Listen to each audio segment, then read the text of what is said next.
चलिए बच्चों आगे चलते हैं। Next is work done by tension. Main चीज़ तो बड़ा वर्क डन लिखना है ना, बाकी अगर कोई सा भी फोर्स हो वर्क डन की डेफिनेशन तो वही रहेगी। तो टेंशन का वर्क डन निकालो, चाहे किसी और फोर्स का वर्क डन निकालो। अगर फोर्स कांस्टेंट है तो एफ डॉट एस यूज़ करें, और अगर फोर्स कांस्टेंट नहीं है तो F dot D S use करें। सिंपल सी बात है। टेंशन का वर्क डन भी बेटा बिल्कुल हम वैसे ही लिखेंगे जैसे किसी भी कांस्टेंट फोर्स का अपन लोग वर्क डन लिखते हैं, है कि। जैसे फॉर एग्जांपल बेटा मैं कहूँ कि आपके पास कोई m मास का ब्लॉक है और मैंने इस पर सामने की तरफ किसी रस्सी से टेंशन लगा दी है T, और इस ब्लॉक का डिस्प्लेसमेंट हो गया है सामने की तरफ x, तो मैं कहूँगा कि इस टेंशन का वर्क डन ब्लॉक पर पॉजिटिव है। टेंशन का force into displacement into cos of angle between them. बेटा what is the angle between force and displacement? Tension का फोर्स भी सामने की तरफ, डिस्प्लेसमेंट भी सामने की तरफ, work done by tension will be of course T into x। इसी तरह से मेरे पास कोई m मास का ब्लॉक है। इस m मास के ब्लॉक पर टेंशन मान लीजिए बेटा इस तरफ हो और इसका डिस्प्लेसमेंट अपोजिट डायरेक्शन में हो ऐसे x, तब भी वर्क डन का जो फॉर्मूला है वो तो वही रहेगा। Work done by tension will be of course tension का force into displacement into cos of angle between them. Tension इस तरफ, डिस्प्लेसमेंट इस तरफ, दोनों के बीच में आप देख पा रहे हो कि एंगल 180 है। दैट टेंशन का work done comes out minus T into X, as simple as that. एक छोटा सा सवाल करते हैं, बड़ा हमारे सिंपल एटवुड मशीन का सवाल है। एक स्मूथ पुल्ली है, इस स्मूथ पुल्ली पर एक मासलेस स्ट्रिंग अपने लपेट रखी है। मासलेस स्ट्रिंग के एक तरफ बेटा 5 kg, एक तरफ आपका 3 kg हमने इस तरह से लटका रखा है, और t इज इक्वल टू 0 पर इस पूरे के पूरे सिस्टम को हम लोगों ने रिलीज किया है। हमने पूछा है 0 से लेकर 4 सेकंड तक, मतलब रिलीज करने के 4 सेकंड के अंदर अंदर ग्रेविटेशनल फोर्स का ए ब्लॉक पर कितना वर्क डन है, ग्रेविटेशनल फोर्स का बी ब्लॉक पर कितना वर्क डन है, टेंशन का वर्क डन ए पर कितना है, टेंशन का वर्क डन बी पर कितना है। सोचते हैं बेटा, पहले तो ये पता करते हैं कि 4 सेकंड में कितना किधर चला जाएंगे ब्लॉक। 5 kg वाला ब्लॉक बड़ा ऑब्वियस बात है कि नीचे आएगा किसी एक्सेलरेशन a से। 3 kg वाला ब्लॉक ऊपर जाएगा एक्सेलरेशन a से। ये एक्सेलरेशन वैसे न्यूटन्स लॉ से निकाल भी सकते हो सकता है मोस्टली बच्चों को फॉर्मूला भी याद हो। That was m2 minus m1 upon m1 plus m2 into G, but that comes out by 2.5 metre per second square. इसका मतलब 2.5 metre per second square acceleration है। बड़ा ये 3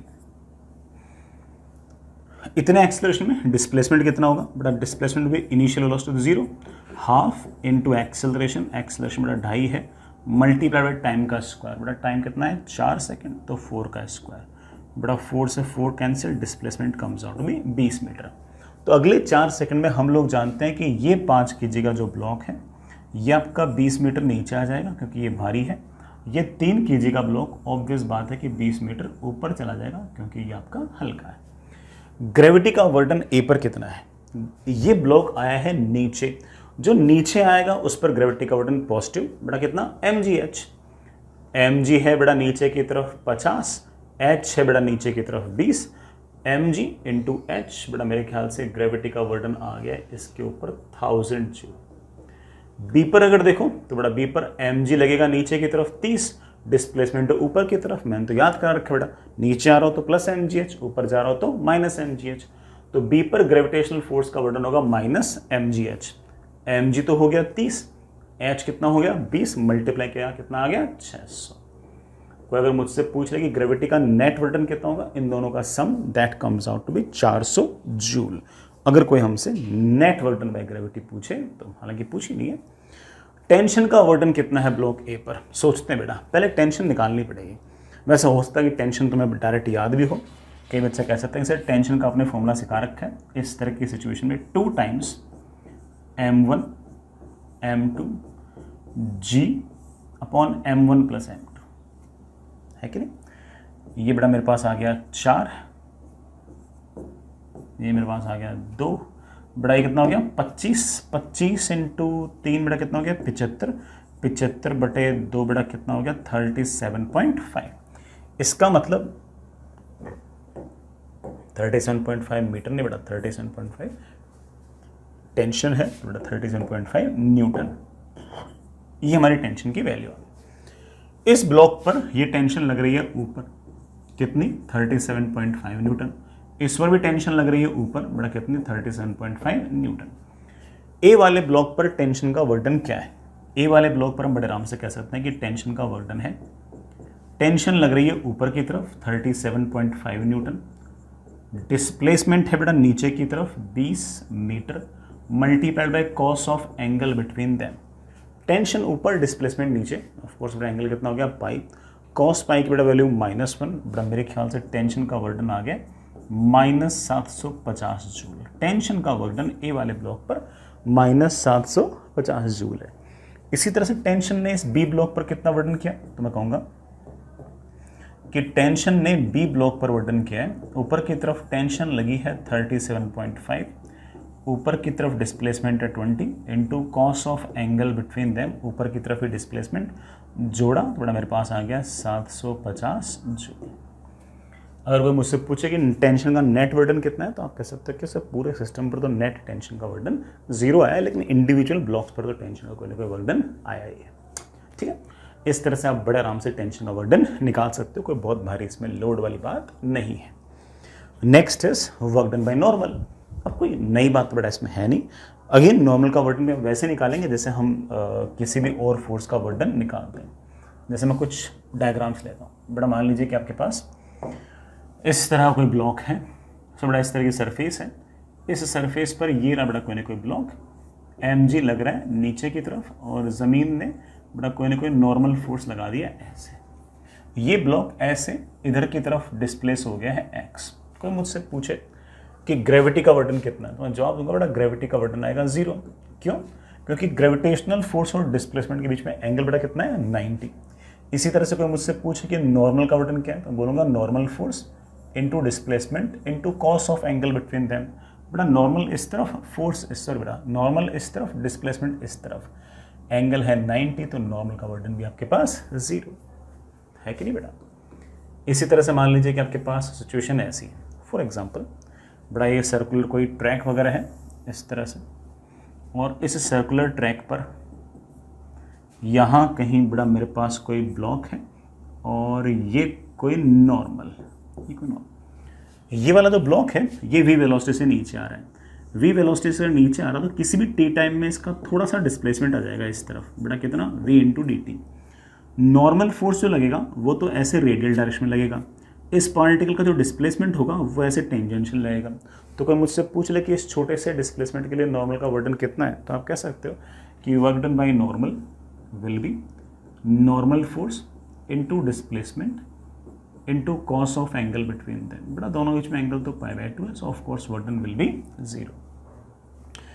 ऐसे बड़ा मैं एक एग्जांपल और लूँ, तो मान लीजिए कि मेरे पास इस तरह से कोई इंक्लाइंड प्लेन है, फिक्स्ड इंक्लाइंड प्लेन है, और इस फिक्स्ड इंक्लाइंड प्लेन पर कोई m मास का ब्लॉक है, और ये ऐसे जा रहा है up the incline x for example, और इस पर नॉर्मल फोर्स लग रहा है ऐसे। और कोई मुझसे पूछ ले कि नॉर्मल का वर्डन क्या होगा, तो मैं कहूँगा work done by normal will be normal force multiplied by displacement multiplied by cos of angle between normal force and displacement. Normal force incline plane के परपेंडिकुलर है, और बड़ा डिस्प्लेसमेंट इंक्लाइन प्लेन के अलोंग है, तो ऑब्वियस बात है दोनों के बीच में जो एंगल है वो तो आपका π/2 है। सो नॉर्मल का वर्डन कम्स आउट टू बी 0। इसका ये अर्थ मत निकालना ना कि नॉर्मल का वर्डन हमेशा 0 आएगा, नॉर्मल के वर्डन नॉन 0 पे आ सकते हैं, लेकिन नॉर्मल का जो वर्डन है उसका फॉर्मूला वही है कि जैसे किसी भी फोर्स का वर्डन निकालते हो वैसे नॉर्मल का वर्डन निकालो, कोई नया काम तो इसमें है नहीं।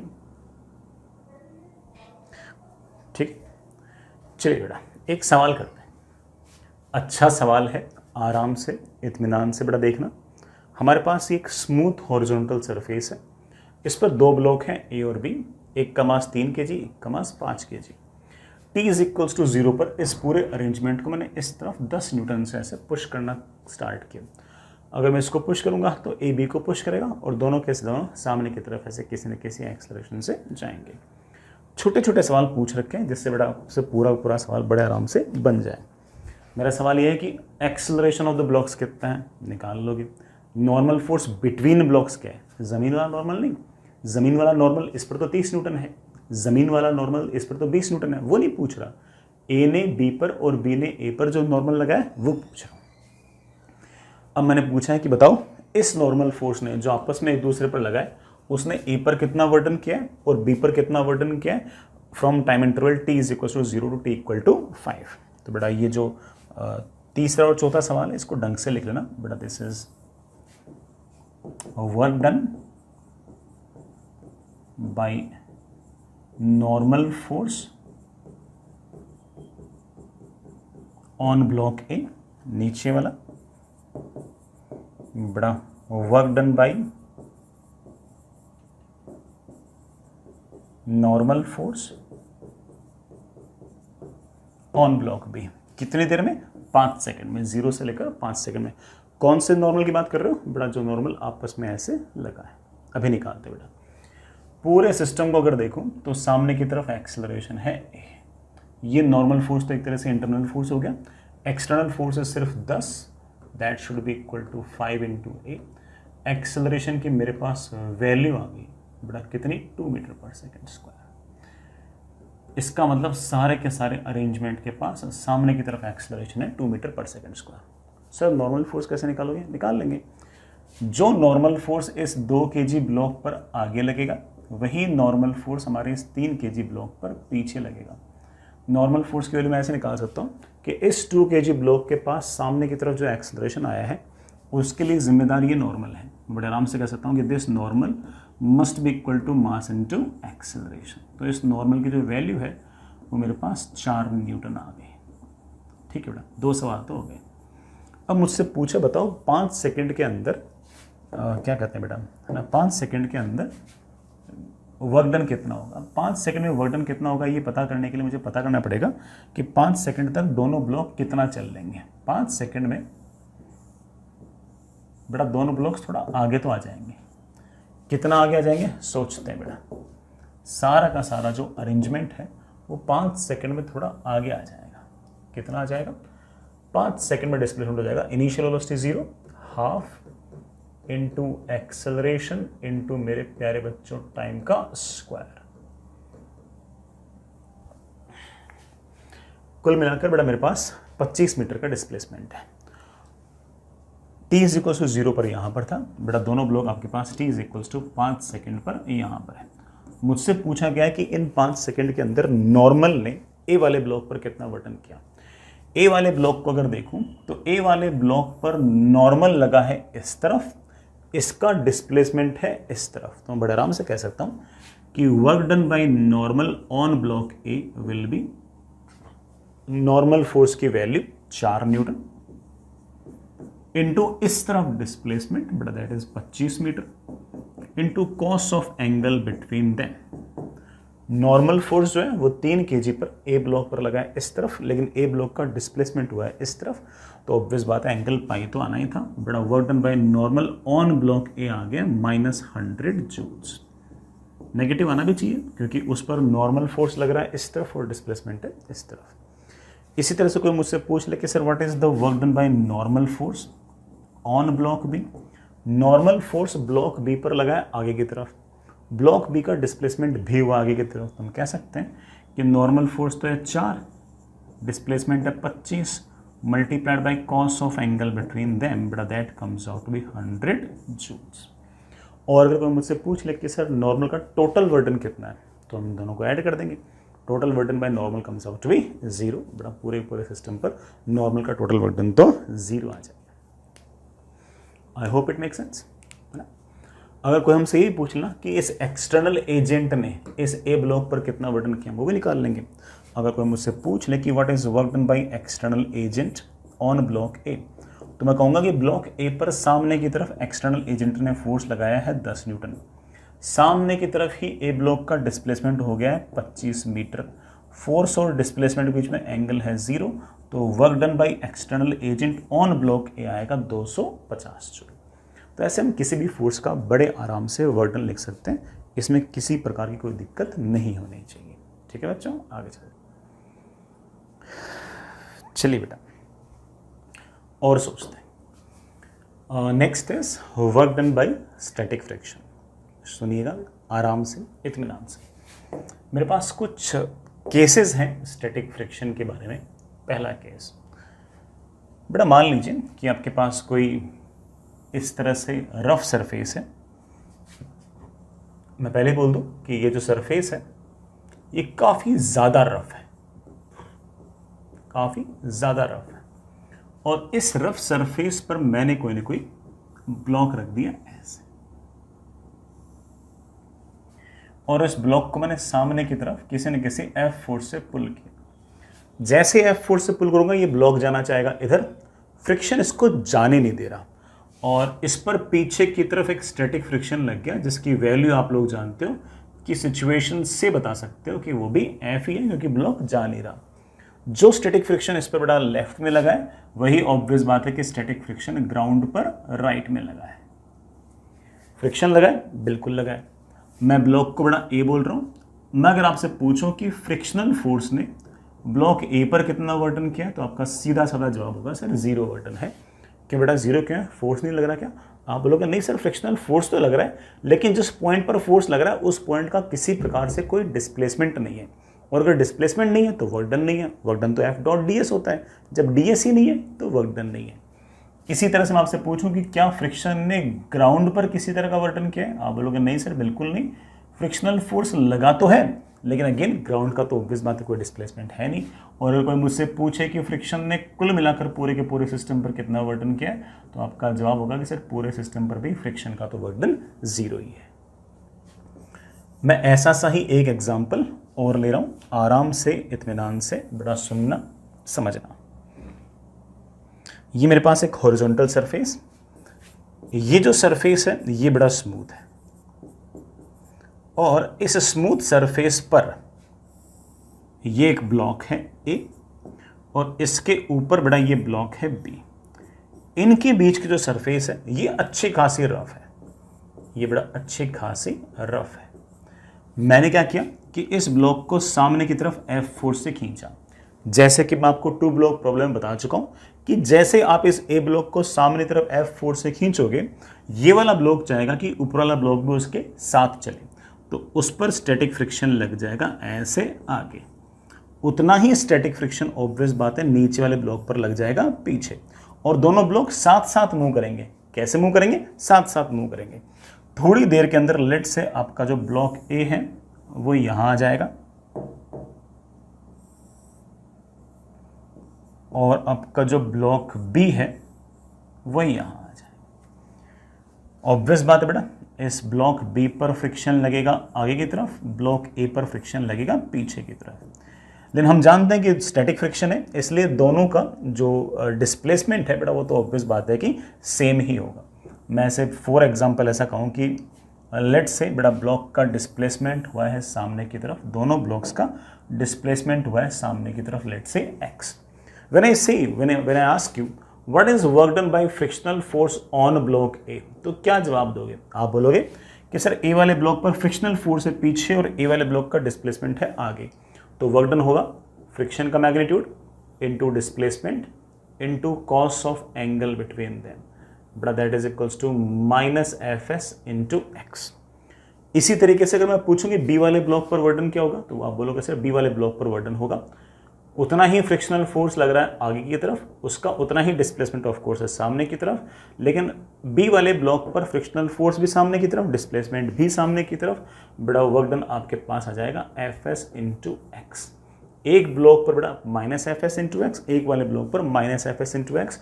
और मैं आपसे पूछूं कि इस स्टैटिक फ्रिक्शन ने नेट कितना वर्क डन किया है, तो आप बोलोगे सर नेट वर्क डन निकालने के दोनों को जोड़ दूंगा, बड़ा जोड़ते मेरे पास नेट वर्क डन कितना आ जाएगा? 0 आ जाएगा। यहां से हम इस नतीजे पर पहुंचे कि फ्रिक्शन का वर्क डन, स्टैटिक फ्रिक्शन का वर्क डन किसी एक ब्लॉक पर 0 भी हो सकता है, पॉजिटिव भी हो सकता है, नेगेटिव भी हो सकता है। Work done bye static friction on an individual block can be positive, negative और 0। लेकिन आपने कुछ नोटिस किया, पूरे सिस्टम पर आपका जो नेट वर्क डन होगा वो स्टैटिक फ्रिक्शन का 0 रहेगा, पूरे सिस्टम पर 0 रहेगा। इकलौते ब्लॉक पर तो पॉजिटिव नेगेटिव कुछ भी हो सकता है, 0 भी हो सकता है, लेकिन पूरे सिस्टम पर स्टैटिक फ्रिक्शन का वर्क डन 0 रहेगा। लिखना चाहो तो लिख सकते हो बेटा, work done bye static friction on system will B 0। पूरे सिस्टम पर बेटा स्टैटिक फ्रिक्शन का वर्क डन 0 होगा। अच्छे पॉइंट थे बेटा। एक सवाल करते हैं। हमारे पास एक हॉरिजॉन्टल सरफेस, ये हॉरिजॉन्टल सरफेस बेटा आपकी स्मूथ है, इस पर दो ब्लॉक हैं बेटा 20 kg और 10 kg। शुरुआत में सारा जो सिस्टम है बेटा वो रेस्ट पे है। आपका जो सिस्टम है वो इनिशियली रेस्ट पे है बेटा, शुरुआत में रेस्ट पे है। इस ब्लॉक पर, ए ब्लॉक पर मैंने सामने की तरफ एक फोर्स लगाया है 150 न्यूटन। इन ब्लॉक्स का एक्सेलरेशन क्या होगा, इन दोनों ब्लॉक्स के बीच में फ्रिक्शनल फोर्स कितना लगेगा, ये हम काफ़ी डिटेल के अंदर 2 ब्लॉक प्रॉब्लम के अंदर पढ़ चुके हैं। ठीक है, अगर उनका जवाब आ जाएगा तो आप एक काम कर सकते हो कि 0 से लेकर 3 सेकंड तक, 0 पर तो यहाँ पर है, 3 सेकंड में ऑफकोर्स थोड़े दूर होंगे, 0 से लेकर 3 सेकंड तक बताओ कि इस एक्सटर्नल एजेंट ने ब्लॉक ए पर कितना वर्डन किया। ये बड़ा एफ मतलब फ्रिक्शन, फ्रिक्शन ने कितना वर्डन ए पे किया, फ्रिक्शन ने कितना वर्डन बी पर किया, फ्रिक्शन ने नेट वर्डन कितना किया। बड़ा ये वाला सवाल है, work done by friction on A, बड़ा this is work done by friction on B, this is work done net bye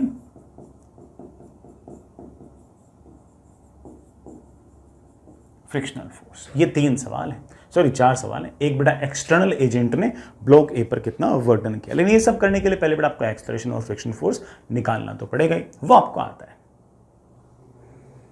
चलिए बच्चों, सबसे पहले ये पता करते हैं कि आखिर एक्सेलरेशन क्या है और फ्रिक्शनल फोर्स कितना है। जैसे बेटा इसको 150 न्यूटन से आगे खींचूंगा, दोनों ब्लॉक आगे जाएंगे, let's say with some acceleration ए, तो इस पर बेटा स्टैटिक फ्रिक्शन लगेगा आगे, वही स्टैटिक फ्रिक्शन इस पर लगेगा पीछे।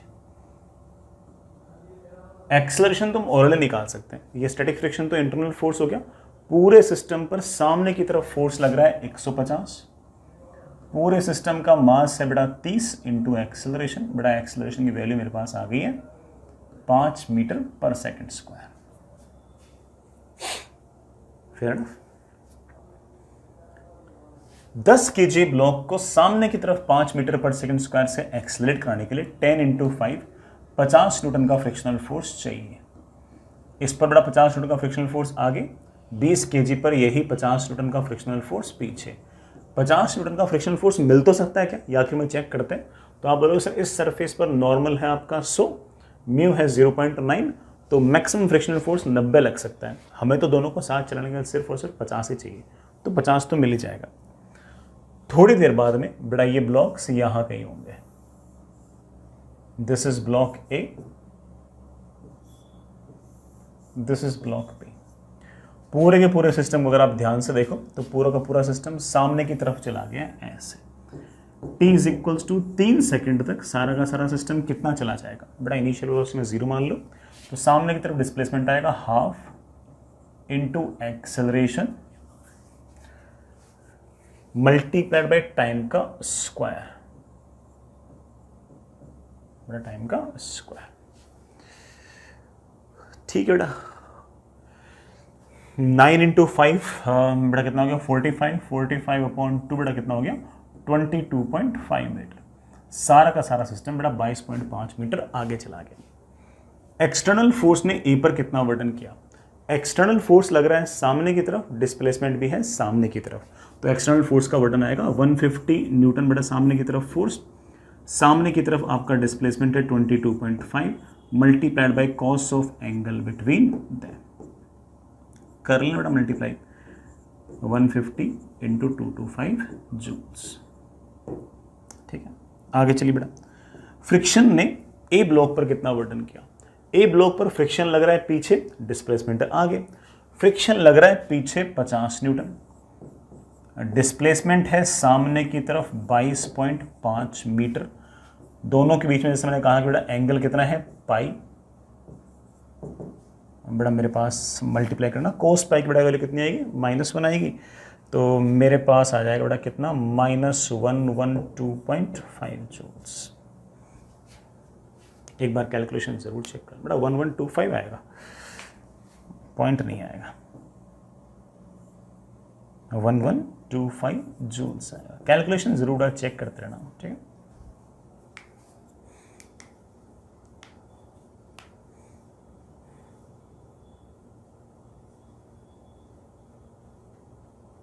ठीक है बेटा, आगे चलें। Next is work done by frictional force on block B. बेटा ब्लॉक बी पर देखें तो 50 न्यूटन का फोर्स है सामने की तरफ, सामने की तरफ डिस्प्लेसमेंट है 22.5 मीटर, फोर्स भी सामने की तरफ, डिस्प्लेसमेंट भी सामने की तरफ, बेटा ये आ गया मेरे पास 0, दोनों को मैंने मल्टीप्लाई किया तो वही आ जाएगा बेटा 1125 जूल्स। कोई अगर मुझसे पूछे कि नेट फ्रिक्शन का वर्डन कितना है तो आप जवाब दे सकते हो कि सर एक ब्लॉक पर जितना वर्डन नेगेटिव है दूसरे ब्लॉक पर उतना ही पॉजिटिव है, तो नेट वर्डन ऑफ कोर्स पूरे सिस्टम पे 0 आया। ठीक है बच्चों, आसान सा काम था, समझ के होंगे। आगे चलते हैं बेटा। Next is work done by kinetic friction. Again बेटा इसमें 2-4 बातें हैं, आराम से इत्मीनान से सुनिएगा। मेरे पास 2 बेटा स्पेसिफिक केसेस हैं इसके अंदर, दोनों केस सुनना। मान लीजिए बेटा आपके पास ये कोई रफ सरफेस है, ये आपके पास कोई रफ सरफेस है और इस रफ सरफेस पर कोई m मास का ब्लॉक है और ये m मास का ब्लॉक सामने की तरफ मूव कर रहा है। बेटा सामने की तरफ मूव कर रहा है तो ऑब्वियस बात है कि इस पर काइनेटिक फ्रिक्शन लगेगा पीछे, वही काइनेटिक फ्रिक्शन। एक मिनट बेटा, मैं इस थोड़ा बेटर एग्जांपल, एक मिनट फिर सुनना बेटा। मेरे पास ये एक सरफेस है, इस सरफेस के ऊपर बेटा एक लॉन्ग प्लैंक है जिसको मैं ए बोल दूं, और ये जो प्लैंक है बेटा ये फिक्स्ड है, कहीं नहीं जा रहा, कहीं नहीं जा रहा। इसके ऊपर एक ब्लॉक है बी, ये ब्लॉक जा रहा है सामने की तरफ, इन दोनों के बीच की सरफेस है रफ, तो ऑब्वियस बात है कि इस पर काइनेटिक फ्रिक्शन लगेगा पीछे, इस पर काइनेटिक फ्रिक्शन लगेगा आगे। थोड़ी देर में बेटा ब्लॉक चलते चलते चलते चलते चलते बेटा लेट से यहां पहुंच गए, ब्लॉक भी बेटा यहां कहीं पहुंच गए और ब्लॉक बी का सामने की तरफ लेट से बेटा डिस्प्लेसमेंट कितना हो गया x। अगर मैं आपसे पूछूं कि what is work done by frictional force on block ए, तो आपका जवाब होगा कि सर जब B यहां से चलते चलते यहां पर आया तो पूरे रास्ते B ने A पर फ्रिक्शनल फोर्स लगाया इस तरफ, लेकिन A जो है वो फिक्स है, इसलिए A पर किसी प्रकार का वर्क डन नहीं है। और कारण क्या है? क्योंकि A का डिस्प्लेसमेंट नहीं है। मगर आपसे पूछूं कि इस काइनेटिक फ्रिक्शन ने B वाले ब्लॉक पर कितना वर्क डन किया, तो आपका जवाब होगा कि सर B पर फ्रिक्शनल फोर्स लगा है F के, डिस्प्लेसमेंट है सामने की तरफ x multiplied by cos of angle between them. बेटा फ्रिक्शनल फोर्स पीछे, डिस्प्लेसमेंट आगे, बेटा that comes out to be -F into x।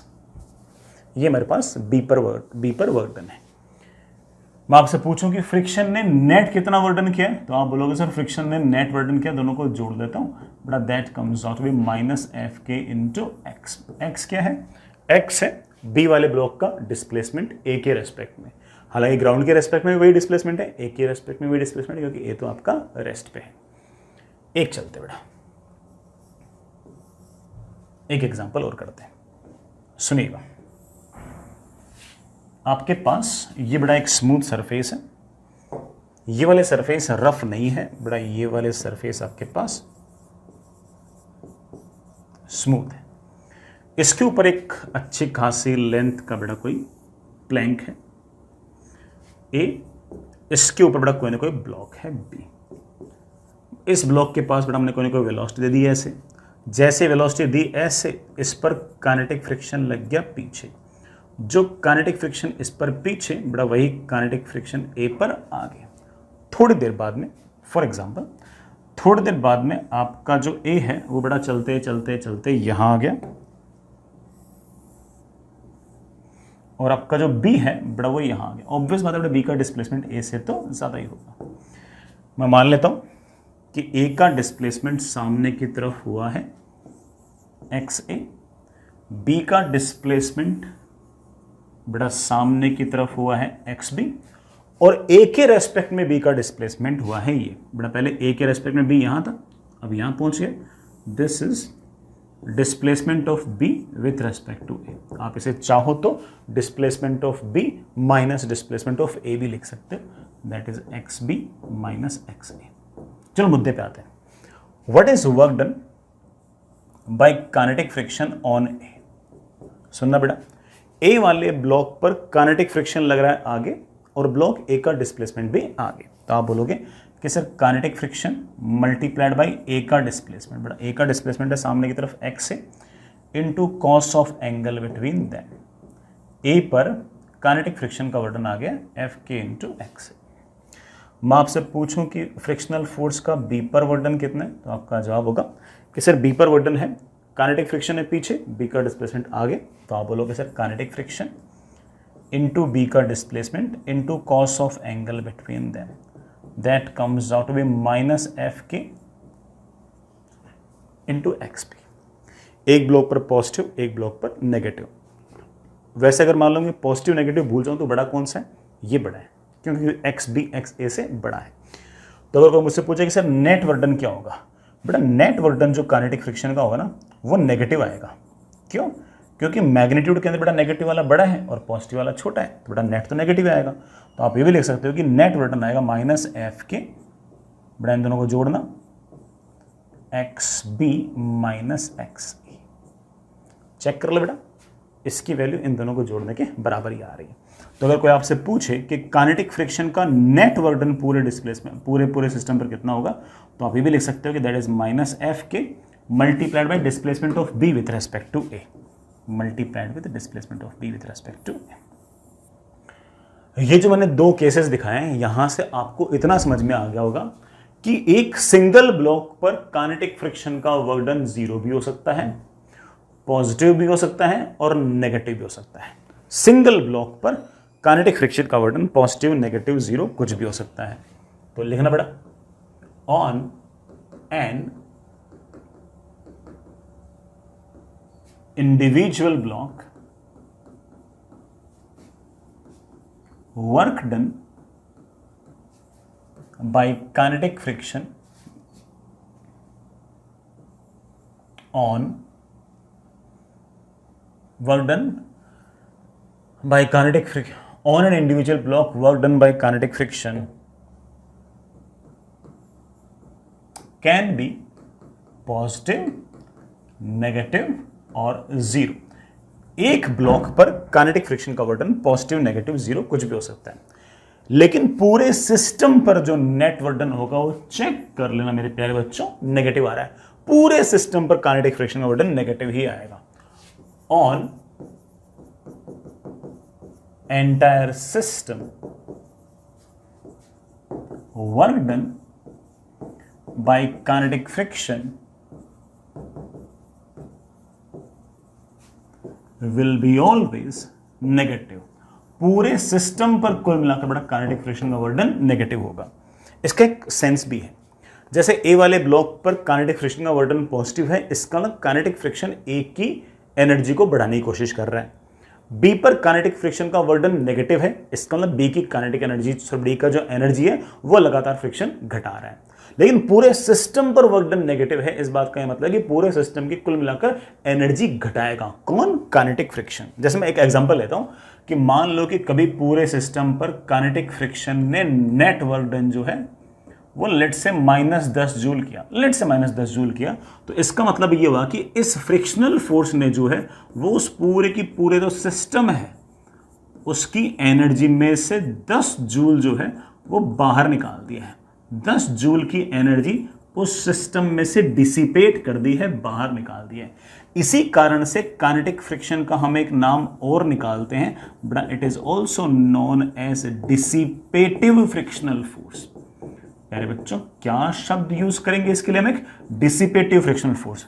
Sir static friction dissipative frictional force नहीं है क्या? नहीं, उसमें अगर याद करो तो बेटा उसमें एक ब्लॉक पर वर्डन पॉजिटिव था, एक ब्लॉक पर नेट वर्डन नेगेटिव था और पूरे सिस्टम पर नेट वर्डन आपका 0 था। याद करो बेटा, स्टैटिक फ्रिक्शन में हमारे एक ब्लॉक पर आपका वर्डन पॉजिटिव आया था, एक ब्लॉक पर नेगेटिव आया था, नेट आपका 0 आया था, तो उसने सिस्टम में से कोई एनर्जी नहीं भगाई, लेकिन यहां पर एनर्जी सिस्टम से भागेगी। मान लो कि काइनेटिक फ्रिक्शन का वर्डन किसी सिस्टम पर -50 जूल है, इसका मतलब सिस्टम में से 50 जूल एनर्जी उसने किसी फॉर्म में भगा दी है।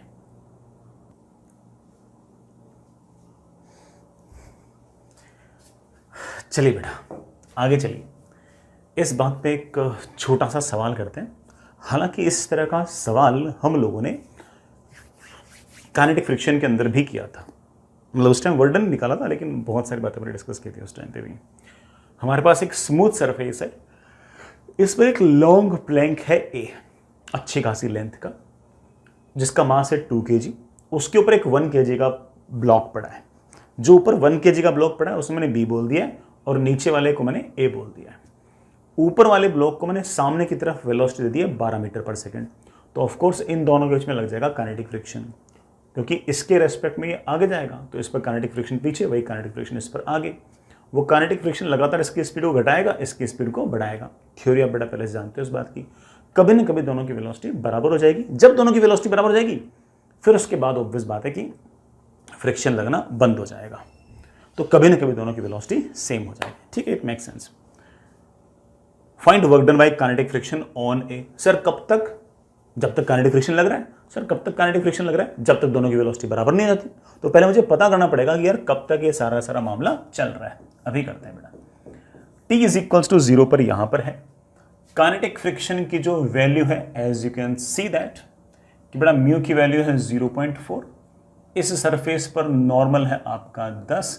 बेटा काइनेटिक फ्रिक्शन की वैल्यू है 4 न्यूटन। जो काइनेटिक फ्रिक्शन इस पर पीछे की तरफ 4 न्यूटन है, वही काइनेटिक फ्रिक्शन इस पर भी सामने की तरफ 4 न्यूटन है। तो ऑब्वियस बात है कि इसका एक्सेलरेशन आएगा पीछे की तरफ 4 मीटर्स पर सेकंड स्क्वायर और इसका एक्सेलरेशन आएगा सामने की तरफ, बेटा कितना? 4 से 4 मास से 2, इसका एक्सेलरेशन आएगा सामने की तरफ 2 मीटर पर सेकंड स्क्वायर। यह एक्सेलरेशन लगातार इसकी वेलोसिटी को बढ़ाएगा, इसकी वेलोसिटी को लगातार घटाएगा। कभी ना कभी दोनों की वेलोसिटीज बराबर हो जाएंगी। जब बेटा दोनों की वेलोसिटीज बराबर हो जाएंगी फिर फ्रिक्शन लगना बंद हो जाएगा, क्योंकि फ्रिक्शन चाहता ही है कि कोई रिलेटिव मोशन ना हो। ये बी, ये आपका ए। किसी टाइम पर बी की जो वेलोसिटी होगी बेटा that will be 12 minus 4t। कोई दिक्कत नहीं बेटा। 12 मीटर पर सेकंड इनिशियल वेलोसिटी, एक्सेलरेशन पीछे की तरफ 4, तो किसी भी टी टाइम पर वेलोसिटी 12 माइनस 4t। इसकी किसी भी टाइम पर वेलोसिटी होगी initial velocity plus acceleration into time.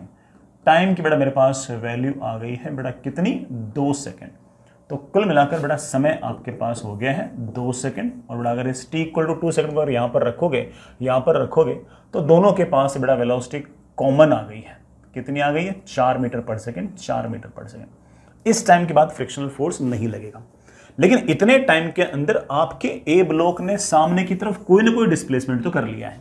Sir ए ब्लॉक ने कितना डिस्प्लेसमेंट किया है? Initial velocity 0, half into acceleration into time का स्क्वायर। ए का डिस्प्लेसमेंट हो गया 4 मीटर। इतने ही टाइम में बी ने सामने की तरफ कितना डिस्प्लेसमेंट कर लिया? बेटा इतने टाइम में बी ने सामने की तरफ डिस्प्लेसमेंट कर दिया है initial velocity into time. Initial velocity into time, बेटा टाइम है 2 second, plus half into acceleration, बेटा एक्सेलरेशन है पीछे 4 इंटू बेटा ऑफ कोर्स टाइम का स्क्वायर। 12 दूनी 24, 24 में से 8 गया बेटा कितना बच गया? 16 मीटर। बेटा आपका ए वाला ब्लॉक सामने की तरफ 4 मीटर गया है, बी वाला ब्लॉक बेटा 16 मीटर गया है। इसका मतलब ए वाले ब्लॉक पर बी वाला ब्लॉक, मतलब डिस्प्लेसमेंट ऑफ ए, सॉरी बेटा displacement of B with respect to A 12 meter आ जाएगा। कोई दिक्कत तो नहीं बेटा। यहां से तक है 16 मीटर, जिसमें से यहां से तक है 4 मीटर, तो ऑफ कोर्स ये आपका 12 मीटर कि ए वाले ब्लॉक पर बी कितना चल लिया है? 12 मीटर। चलिए मुद्दे पे आते हैं। What is work done by frictional force on block A? Frictional force लग रहा है सामने की तरफ 4 न्यूटन। सामने की तरफ ब्लॉक ए का डिस्प्लेसमेंट है 4 मीटर, दोनों के बीच में जैसा आपने बताया कि एंगल है 0, work done by frictional force on block A comes out to be 16 joules. B वाले ब्लॉक पर फ्रिक्शन का बटन कितना है? बी वाले ब्लॉक पर फ्रिक्शनल फोर्स है पीछे की तरफ 4 न्यूटन, बी वाले ब्लॉक का सामने की तरफ 16 बड़ा डिस्प्लेसमेंट है, बड़ा कितना 16 metre multiplied by cos of angle between them, frictional force पीछे डिस्प्लेसमेंट आगे, बेटा कॉस पाई की बेटा वैल्यू कितनी है -1, that comes out to be -64 joules. मैं अगर आपसे पूछूं कि फ्रिक्शन का नेट वर्डन कितना है, दोनों को जोड़ लो, दोनों को जोड़ते बेटा मेरे पास आ गया -48 जूल्स। ये जो फ्रिक्शन का नेट वर्डन है ए प्लस बी पर, इसको हम एक तरीके से और निकाल सकते हैं। कोई तरीका वरीका है कि बेटा? मेरे बच्चे बोलेंगे हाँ सर बिल्कुल, आपने सिखा रखा है minus kinetic friction into displacement of B with respect to A, minus बड़ा what is the value of kinetic friction? Kinetic friction is 4 newton multiplied by displacement of B with respect to A, displacement of B with respect to A बेटा मेरे पास कितना आ गया 12 बेटा, that is -48 joule. ऐसे लिखना चाहो ऐसे भी लिख सकते हो, किसी प्रकार के बेटा इसमें कोई परेशानी नहीं है। समझ गए बच्चों इस बात को? आगे चलते हैं। नेक्स्ट इज बेटा work done by variable force, कि अगर मान लीजिए बेटा कोई फोर्स अगर वेरिएबल है तो उसका वर्क डन अपन लोग कैसे निकालेंगे। अभी तक बेटा ऑब्वियस बात है कि हमारा जो फोर्स था वो कांस्टेंट था, और अगर फोर्स बेटा कांस्टेंट था तो उस केस में हम लोगों ने F.S यूज किया। अब बेटा हम F.DS यूज करेंगे। अगर कोई मान लीजिए बेटा आपके पास जो फोर्स है वो कांस्टेंट नहीं है बल्कि वेरिएबल है, तो उस केस में हम क्या करेंगे कि उस फोर्स ने छोटे से डिस्प्लेसमेंट के लिए कोई छोटा सा वर्क डन किया होगा। जो छोटा सा वर्क डन किया होगा दैट इज F.DS। ऐसे छोटे छोटे डिस्प्लेसमेंट में उसने जो छोटा छोटा वर्क डन किया होगा, उस छोटे छोटे वर्क डन को हम जोड़ लेंगे और हम उसे इंटीग्रेट कर लेंगे, and this is of course your work done. मान लो बेटा फोर्स जो है वो सिर्फ और सिर्फ एक्स एक्सिस के अलोंग लग रहा है। अगर फोर्स सिर्फ और सिर्फ एक्स एक्सिस के अलोंग लग रहा है तो मुझे सिर्फ और सिर्फ एक्स एक्सिस के अलोंग जो डिस्प्लेसमेंट है सिर्फ और सिर्फ उसी में इंटरेस्ट है।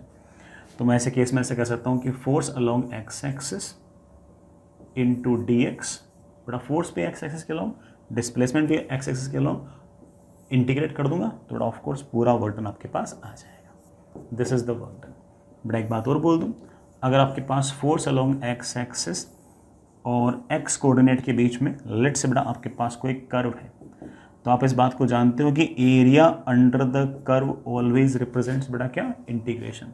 तो आप ऐसा कह सकते हो कि फोर्स और डिस्प्लेसमेंट या फोर्स और पोजीशन के बीच का जो ग्राफ है उसका एरिया आपको देगा इंटीग्रेशन और इंटीग्रेशन आपको देगा वर्क डन। तो आप ऐसा कह सकते हो कि फोर्स वर्सेस डिस्प्लेसमेंट का जो एरिया अंडर द कर्व है वो आपको वर्क डन की वैल्यू दे देगा। बड़ा किसकी वैल्यू देगा? Work done. आप लिखना चाहते हो तो आप लिख सकते हो कि area under force displacement curve या फिर area under force position curve will provide us work done. हम बड़ा कुछ बेसिक एग्जांपल्स देखते हैं कि कैसे कैसे बड़ा वेरिएबल फोर्स लगता है। सुनना बड़ा, ये आपके पास एक हॉरिजॉन्टल स्मूथ सरफेस है, बड़ा ही स्मूथ सरफेस है हॉरिजॉन्टल। ये एक m मास की l लेंथ की यूनिफॉर्म चेन है जिसका जो टॉप मोस्ट जो एज है बड़ा वो ऐसे अपने पकड़ रखा है, ठीक है। अब मैं इसको किसी न किसी फोर्स से यूं खींच रहा हूं बेटा। ये फोर्स जो है बड़ा मुझे गिवन नहीं है, ये मुझे फोर्स जो है ये गिवन नहीं है और ये कांस्टेंट भी नहीं है, और बस इतना पता है कि इस फोर्स से मैं धीरे धीरे धीरे धीरे धीरे धीरे चेन को पुल कर रहा हूँ और इस चेन को पूरी चेन को बड़ा मुझे इस स्मूथ सरफेस पर लेके आना है। तो बताओ कि इस वेरिएबल फोर्स ने कितना वर्क डन किया है। तो बड़ा एक सवाल लिखना, this chain has to be pulled slowly, बड़ा स्लोली को अंडरलाइन करना, has to be pulled slowly on the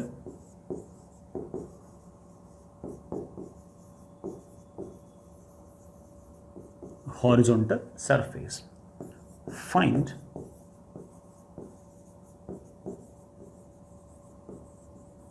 work done by external agent for this. ऐसा करने के लिए एक्सटर्नल एजेंट को कितना वर्क डन करना पड़ेगा। शुरुआत में बड़ा सारे के सारी चेन इस तरह से लटकी हुई है। थोड़ी देर बाद में मान लेते हैं बड़ा कि कहानी कुछ ऐसी है कि हमने चेन को यूं खींचा खींचा खींचा और हम इसका x हिस्सा खींच चुके हैं। हम इसका x हिस्सा खींच चुके हैं। अभी भी कितना हिस्सा लटक रहा है बड़ा? अभी भी इतना L - x हिस्सा लटक रहा है। आराम से बड़ा गौर से सुनना मेरी बात। ये जो इतना हिस्सा है इसका mg जो है वो तो नॉर्मल जो है वो बैलेंस कर देगा, लेकिन ये जो इतना हिस्सा है इसका भी वेट होगा। सर इसका वेट कितना होगा? पहले बड़ा इसका मास निकाल लो। तुम जानते हो कि L लंबाई पर मास m फैला हुआ है, तो L - x की लंबाई पर जो मास की वैल्यू होगी वो होगी m/L इंटू L - x। तो इतने से हिस्से का मास होगा m/L इंटू L - x। बड़ा अर्थ इसको पुल कर रहे हो कि दिस मास इंटू g से। अगर आप चाहते हो कि इस ब्लॉक को आप धीरे धीरे धीरे ऊपर की तरफ खींच लो, तो आपको इधर की तरफ कोई ना कोई फोर्स लगाना पड़ेगा और इस फोर्स की जो वैल्यू है वो इस फोर्स के बराबर कर दो। जस्ट सर बराबर क्यों? ये वाला फोर्स इस पूरी की पूरी चेन को इधर ले जाना चाहेगा, ये वाला फोर्स पूरी की पूरी चेन को ऐसे ऊपर लाना चाहेगा। ये वाला फोर्स अगर इसके बराबर हो गया तो दोनों फोर्स हो गए बराबर। दोनों फोर्स हो गए बराबर तो बड़ा ऑब्वियस बात है कि नेट फोर्स हो गया जीरो, तो एक्सेलरेशन हो गया जीरो। और अगर एक्सेलरेशन हो गया जीरो तो हम नेग्लिजिबल कांस्टेंट वेलोसिटी से पुल कर सकते हैं। बड़ा सवाल में लिखा भी है कि मैं स्लोली खींचनी है। बड़ा स्लोली अगर खींचनी है तो धीरे धीरे धीरे धीरे खींच रहे हो, और अगर धीरे धीरे धीरे खींच रहे हो तो एक्सेलरेशन की तो आपको जरूरत है ही नहीं। और अगर एक्सेलरेशन की अगर जरूरत नहीं है तो इस फोर्स की जो वैल्यू है वो इस फोर्स के बराबर होनी चाहिए। तो ये जो फोर्स है बेटा इसके पास मेरे पास वैल्यू आ गई। बेटा कितनी वैल्यू आ गई? m into 1 - x/L into g. This is the force. और मान लीजिए कि जिस पॉइंट पर, जिस बिंदु पर आपने फोर्स लगाया है उस बिंदु का डिस्प्लेसमेंट सामने की तरफ थोड़ा सा लेना dx। क्यों सर इस बार बड़ा डिस्प्लेसमेंट क्यों नहीं लिया? बट आपका फोर्स कांस्टेंट नहीं है। अगर कांस्टेंट होता तो F.S कर लेते। इस बार आपका फोर्स है वेरिएबल, तो छोटा सा डिस्प्लेसमेंट ले। तो मैंने सामने की तरफ छोटा सा डिस्प्लेसमेंट लिया dx। इस छोटे से डिस्प्लेसमेंट के लिए बड़ा ये वाला जो फोर्स होगा ये छोटा सा वर्क डन करेगा। कितना छोटा सा वर्क डन करेगा? फोर्स कितना? mg 1 - x/L इंटू छोटा सा डिस्प्लेसमेंट बड़ा कितना? dx multiplied by cos of angle between them. Force भी इस तरफ और जिस पॉइंट पर फोर्स लगा है उसका डिस्प्लेसमेंट भी इस तरफ, तो बड़ा ऑब्वियस बात है इंटू कॉस ऑफ 0। ज्यादा खुश होने की जरूरत नहीं है, आपने सिर्फ और सिर्फ इस छोटे से डिस्प्लेसमेंट के लिए ही वर्क डन किया है। ऐसे छोटे छोटे छोटे छोटे छोटे छोटे डिस्प्लेसमेंट करते जाओ और उन सबके वर्डन को जोड़ते जाओ जोड़ते जाओ जोड़ते जाओ। पूरी की पूरी चेन को ऊपर लाने के लिए आपको इतना तो समझ में आ ही गया होगा कि बेटा मुझे है ना x की वैल्यू को जो शुरुआत के अंदर 0 थी उसे बड़ा कितनी बढ़ानी पड़ेगी? L तक करनी पड़ेगी। तो आप कहोगे सर छोटे छोटे वर्क डन निकालता जाऊंगा और उन सबको जोड़ता जाऊंगा। सर mg को इंटीग्रेशन से बाहर क्यों निकाल लिया? बड़ा कांस्टेंट है। x की बेटा वैल्यू कहां से कहां तक इंटीग्रेट करनी है? 0 से लेके L तक। आसान सा इंटीग्रेशन है। बड़ा mg तो आ गया बाहर।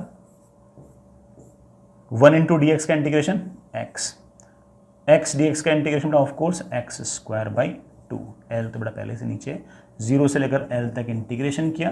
बड़ा मेरे पास इस वेरिएबल फोर्स का वर्डन आ गया mg L/2।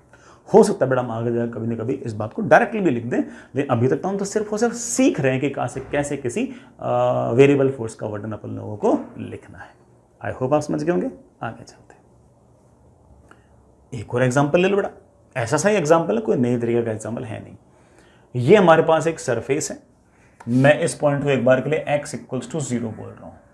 हॉरिजॉन्टल सरफेस है, इसके लेफ्ट में सरफेस जो है वो रफ है और कोफिशिएंट ऑफ फ्रिक्शन आपका म्यू के है। इसके इधर बेटा आपकी सरफेस स्मूथ है। अगेन आपके पास एक यूनिफॉर्म चेन पड़ी है बेटा, m मास की L लेंथ की यूनिफॉर्म चेन पड़ी है और इस यूनिफॉर्म चेन को मैं धीरे धीरे धीरे बेटा इस तरफ खींच रहा हूं। जिस फोर्स से खींच रहा हूं बड़ा वो फोर्स मुझे पता नहीं, मैं पहले बोल दूं ये कोई वेरिएबल फोर्स है, बस मैंने इतना बता रखा है कि मैं इसको खींच रहा हूं धीरे धीरे, बिल्कुल स्लोली। अब स्लोली का तुम अर्थ जानते हो कि सिर्फ जितना फोर्स इधर उतना ही फोर्स पीछे, net force 0, acceleration 0, negligible velocity, constant velocity लगातार सामने की तरफ आती जाएगी। बेटा मेरा सवाल यह है कि find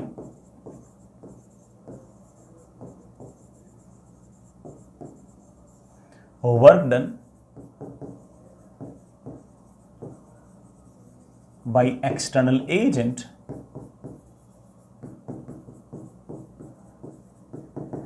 to pull the chain slowly on the smooth surface। पूरी की पूरी चेन को बड़ा हमें स्मूथ सरफेस पर लेके आना है, तो कुल मिलाकर हमें कितना वर्क डन करना पड़ेगा, इतना सा काम बेटा कर दीजिए। हाँ यार, हमें इस पूरी की पूरी चेन को इस स्मूथ सरफेस पर धीरे धीरे खींच कर लेके आना है, तो उसके लिए एक्सटर्नल एजेंट को कितना वर्क डन करना पड़ेगा वो हमें सोचना पड़ेगा।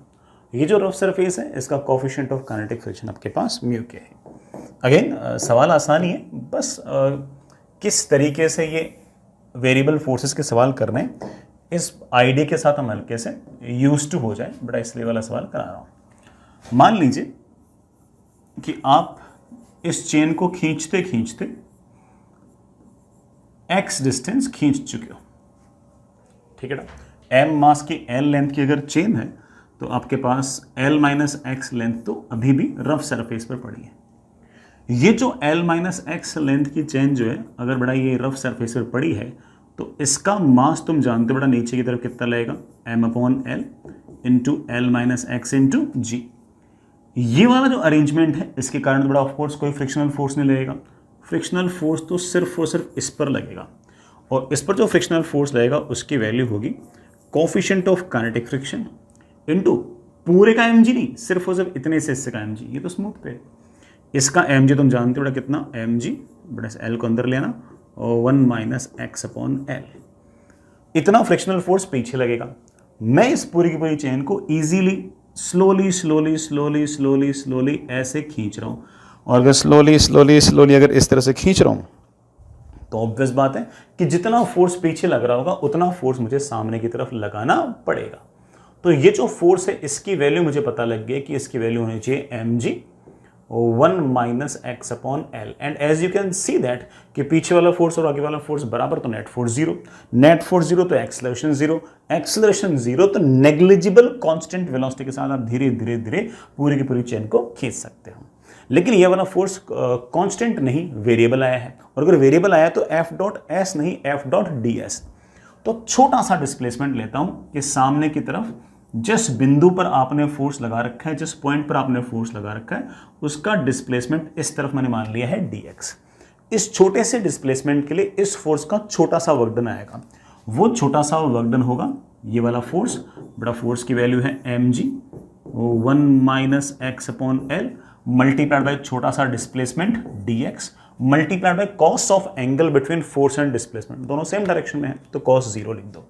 सर मुझे तो पूरा वर्डन निकालना है, बड़ा पूरा वर्डन निकालना है, तो ऐसे छोटे छोटे छोटे छोटे छोटे डिस्प्लेसमेंट के छोटे छोटे छोटे वर्डन लिखो और उन सबको जोड़ दो। जोड़ना ऑब्वियसली मींस इंटीग्रेशन।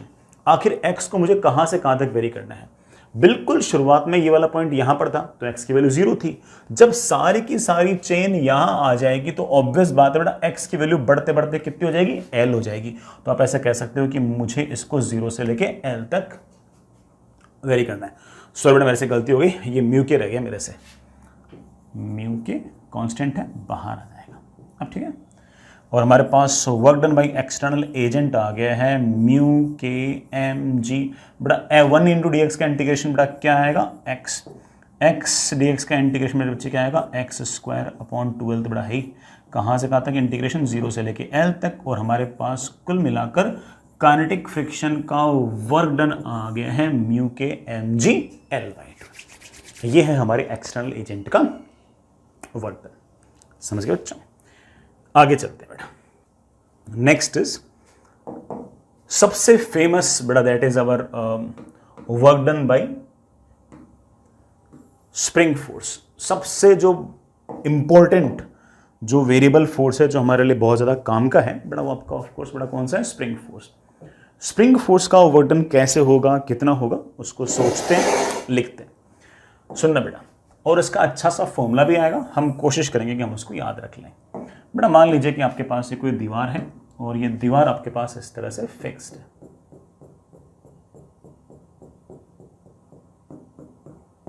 दीवार आपके पास फिक्स्ड है, ये आपके पास कोई स्प्रिंग है और ये जो स्प्रिंग है ये इस पोजीशन पर नेचुरल लेंथ पर है। स्प्रिंग का स्प्रिंग कांस्टेंट के है और ये शुरुआत में ऐसे नेचुरल लेंथ पर है। कोई ऑब्जेक्ट आपने यार बांध दी और उसको आप ऐसे मान लो बेटा बाहर की तरफ खींच रहे हो। मान लो बेटा बाहर की तरफ खींचते खींचते खींचते खींचते खींचते खींचते स्थिति कुछ ऐसी आ गई कि आपकी स्प्रिंग के अंदर एक्सटेंशन आ गया, लेट्स से एक्स। स्प्रिंग में अगर एक्सटेंशन आ गया एक्स, तो जो भी ऑब्जेक्ट है उसको स्प्रिंग अपनी तरफ खींचेगी बेटा, कितने फोर्स से, के एक्स। आप इस पॉइंट को थोड़ा सा बाहर की तरफ ले जाओ, लेट्स से थोड़ा सा बाहर की तरफ ले जाओ, डी एक्स। तो इस छोटे से डिस्प्लेसमेंट के लिए स्प्रिंग ने कितना वर्क डन किया, तो आप बोलोगे कि सर इस छोटे से डिस्प्लेसमेंट के लिए स्प्रिंग ने जो वर्क डन किया है दैट इज स्प्रिंग का force into displacement into cos of angle between them. बड़ा स्प्रिंग का फोर्स अंदर की तरफ और इस पॉइंट का डिस्प्लेसमेंट बाहर की तरफ, तो मेरे पास आ गया पाई। बड़ा that comes out to be minus k x D x. Sir मुझे तो स्प्रिंग का टोटल वर्क डन चाहिए। बड़ा अगर स्प्रिंग का टोटल वर्क डन चाहिए तो छोटे छोटे डिस्प्लेसमेंट का वर्क डन निकालते जाओ और जोड़ते जाओ। सर कहां से कहां तक इंटीग्रेट करूं, मान लो कि नेचुरल लेंथ से एक्स का एक्सटेंशन करना है तो 0 से लेकर एक्स तक इंटीग्रेट कर ले। मान ले शुरुआत में ए का एक्सटेंशन था, फिर ए के एक्सटेंशन से मुझे 2a का एक्सटेंशन करना है तो ए से 2a इंटीग्रेट कर दे, जहां से जहां तक चाहिए बेटा वहां से वहां तक कर दो।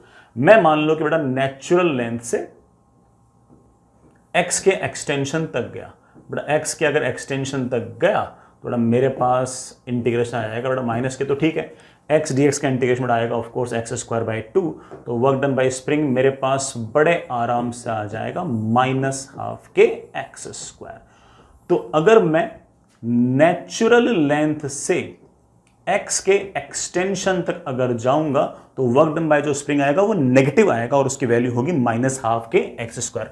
सर नेगेटिव क्यों, एक्सटेंशन के केस में पूरे रास्ते स्प्रिंग खींच रही है अंदर की तरफ और आपका डिस्प्लेसमेंट है बाहर की तरफ, तो ऑफकोर्स बड़ा वर्क डन आना चाहिए नेगेटिव और वैल्यू आएगी minus half k x square. यही नहीं, अगर आप नेचुरल लेंथ से अगर एक्स के कंप्रेशन तक भी गए होते ना तब भी बेटा आपका वर्क डन बाय स्प्रिंग जो है वो minus half k x square ही आता, क्योंकि जब तुम एक्स के कंप्रेशन में गए होते तो स्प्रिंग धक्का लगाती बाहर की तरफ, जिस पॉइंट पर धक्का लग रहा है वो बड़ा आ रहा होता अंदर की तरफ, अगेन वर्क डन आता negative, answer would have been minus half k x square.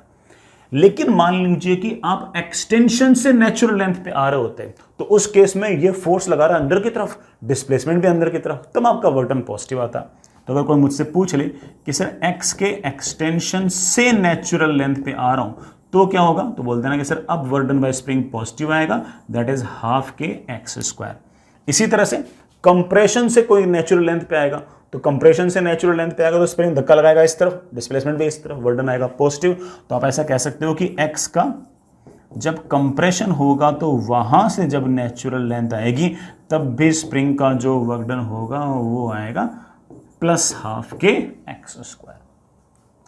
हालांकि मैं इसको और बेटर तरीके से भी याद करवा सकता हूं, ये तो बेटा आपको खूब सारे केसेस टाइप लग रहे होंगे, आप बेटा केसेस बेसिस की चिंता मत करो, मैं इसको और तरीके से याद करा रहा हूं। सुनना बेटा, तुम तो ऐसे याद रखो कि स्प्रिंग की पोटेंशियल एनर्जी होती है, हालांकि पोटेंशियल एनर्जी एग्जैक्टली क्या होती है हम बाद में देख लेंगे, लेकिन तुम तो सिर्फ ऐसे याद कर लो कि स्प्रिंग की पोटेंशियल एनर्जी होती है हाफ के एक्स स्क्वायर, और ये x जो है या तो आपका एक्सटेंशन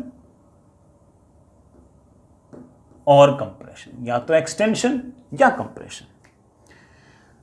आपको अगर वर्क डन बाय स्प्रिंग निकालनी है तो आप हमेशा ऐसा कर दिया करो कि u initial minus u final और मस्त रहा करो, सिर्फ और सिर्फ ऐसा कर दिया करो कि u initial minus u final और बिल्कुल चिल रहा करो, हमेशा आंसर आ जाएगा। जैसे फॉर एग्जाम्पल मान लीजिए बड़ा आपके पास स्प्रिंग है ऐसे, और ये शुरुआत में नेचुरल लेंथ पे के है स्प्रिंग कांस्टेंट, और मैं मान लो कि इस स्प्रिंग के अंदर किसी तरह से x का एक्सटेंशन क्रिएट कर दूं, तो स्प्रिंग का वर्क डन क्या होगा? तो लिख देना कि सर स्प्रिंग का work done will B initial potential energy minus final. Initial potential energy zero, क्योंकि ना तो कोई एक्सटेंशन ना कंप्रेशन, माइनस हाफ के जो भी आपका एक्सटेंशन या कंप्रेशन है उसका square, but that comes out to be half k x square. बिल्कुल मस्त रहो, लोड ही नहीं। इवन मान लीजिए बेटा आपके पास कोई इस तरह का अरेंजमेंट है कि ये कोई स्प्रिंग है, इसमें पहले से ही एक्सटेंशन है ए, और इस स्प्रिंग को मैंने और बाहर की तरफ खींचा और बाहर की तरफ खींचा, और एक्सटेंशन ए से बढ़ाकर मैंने बी कर दिया। अब बताओ स्प्रिंग का वर्क डन क्या होगा? तो हमारा जो इंटीग्रेशन वाला तरीका है तो वो तो कहेगा कि सर देखो ऐसा है, इंटीग्रेट कर दो ए से लेके बी तक, वैसे कर भी देंगे, लेकिन हमारा ये वाला तरीका तो कहेगा अरे लोड देने की जरूरत ही नहीं, work done bye spring is initial potential energy minus final potential energy. Initial potential energy कितनी है? हाफ के जो भी आपका एक्सटेंशन या कंप्रेशन है उसका स्क्वायर, माइनस हाफ के जो भी एक्सटेंशन और कंप्रेशन है उसका स्क्वायर। ये हमारा काम है बेटा, इतना सा काम है। सिर्फ ये वाला फॉर्मूला याद रख लिया तो हमारा सारा काम तो ऐसे ही बन जाएगा। आगे चलिए। नेक्स्ट इज, ऐसे बड़ा एक छोटी सी बात और बोल रहा हूं कि अगर मान लो कोई फोर्स है, वेरिएबल है, लेकिन वो फोर्स 3D के अंदर लग रहा है, मतलब x के अलोंग भी कंपोनेंट है, y के अलोंग भी कंपोनेंट है और z के अलोंग भी कंपोनेंट है, उसका अगर वर्क डन निकालना हो तो कैसे निकालेंगे? तो उस केस में लेट्स से आपका जो फोर्स है that is F x i cap plus F y j cap plus F z k cap. ये जो F x F y F z है ये बड़ा मान लो कि आपके वेरिएबल्स हैं। अगर आपको वर्क डन निकालना है तो दैट इज ऑफ कोर्स बेटा पहले छोटे से डिस्प्लेसमेंट के लिए वर्क डन निकालो। ये जो छोटा सा डिस्प्लेसमेंट है आप इसे किसी भी टाइम पर ऐसे लिख सकते हो कि ये जो छोटा सा डिस्प्लेसमेंट होगा, छोटा सा डिस्प्लेसमेंट अलोंग एक्स एक्सिस, छोटा सा डिस्प्लेसमेंट अलोंग वाई एक्सिस, छोटा सा डिस्प्लेसमेंट अलोंग जेड एक्सिस, आप ऐसे लिख सकते हो। और आप ऐसे कह सकते हो कि work done will be F x i cap plus F y j cap plus F z k cap का डॉट प्रोडक्ट विद डिस्प्लेसमेंट। जो छोटा सा आपका डिस्प्लेसमेंट है बड़ा उसे आप लिख सकते हो D x i cap D Y j cap plus मेरे प्यारे बच्चों डी जेड के कैप।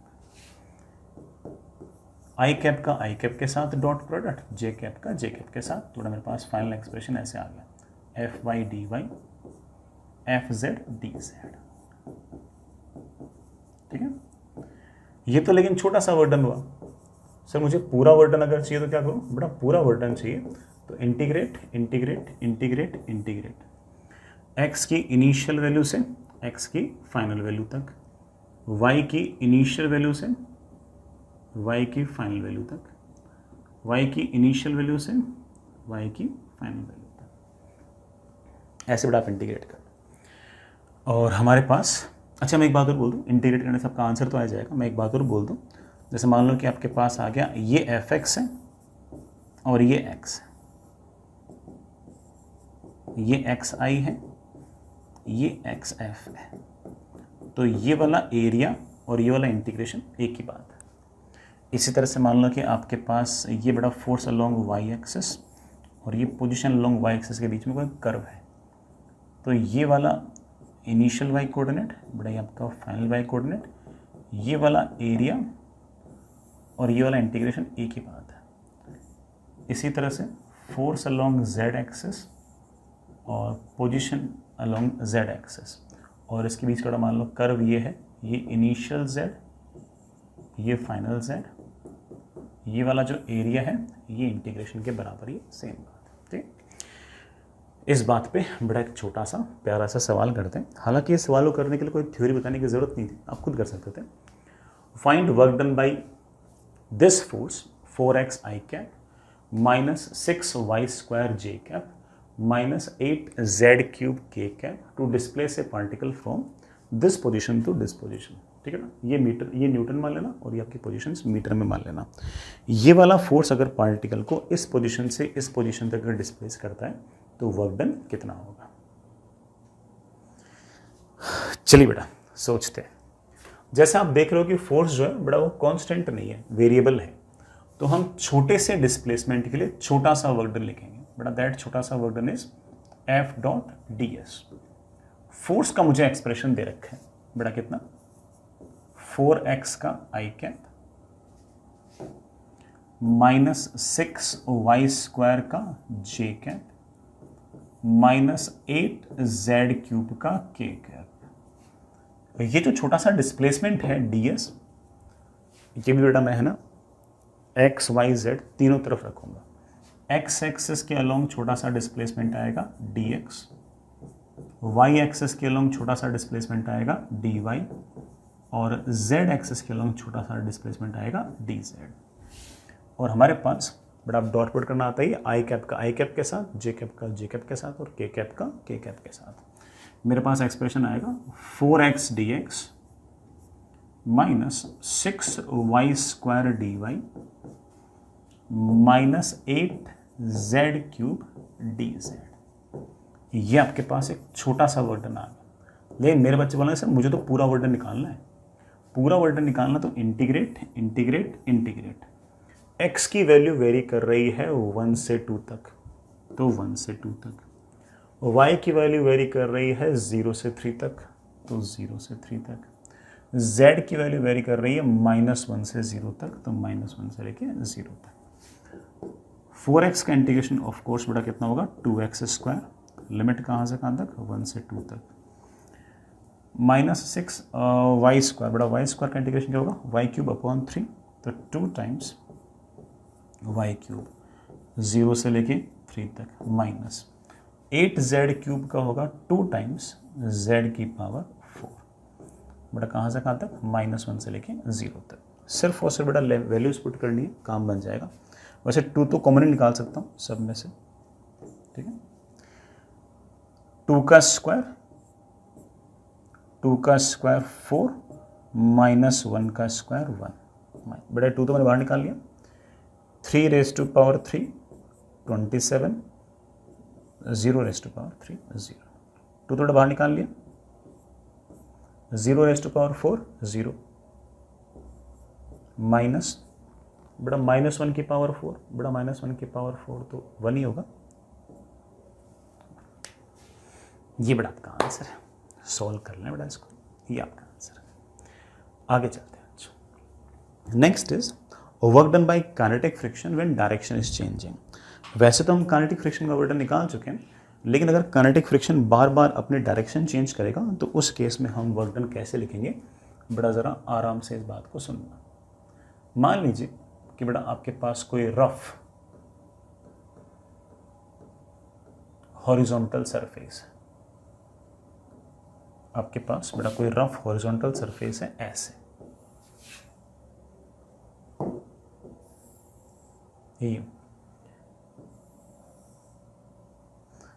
ये रफ हॉरिजॉन्टल सरफेस है।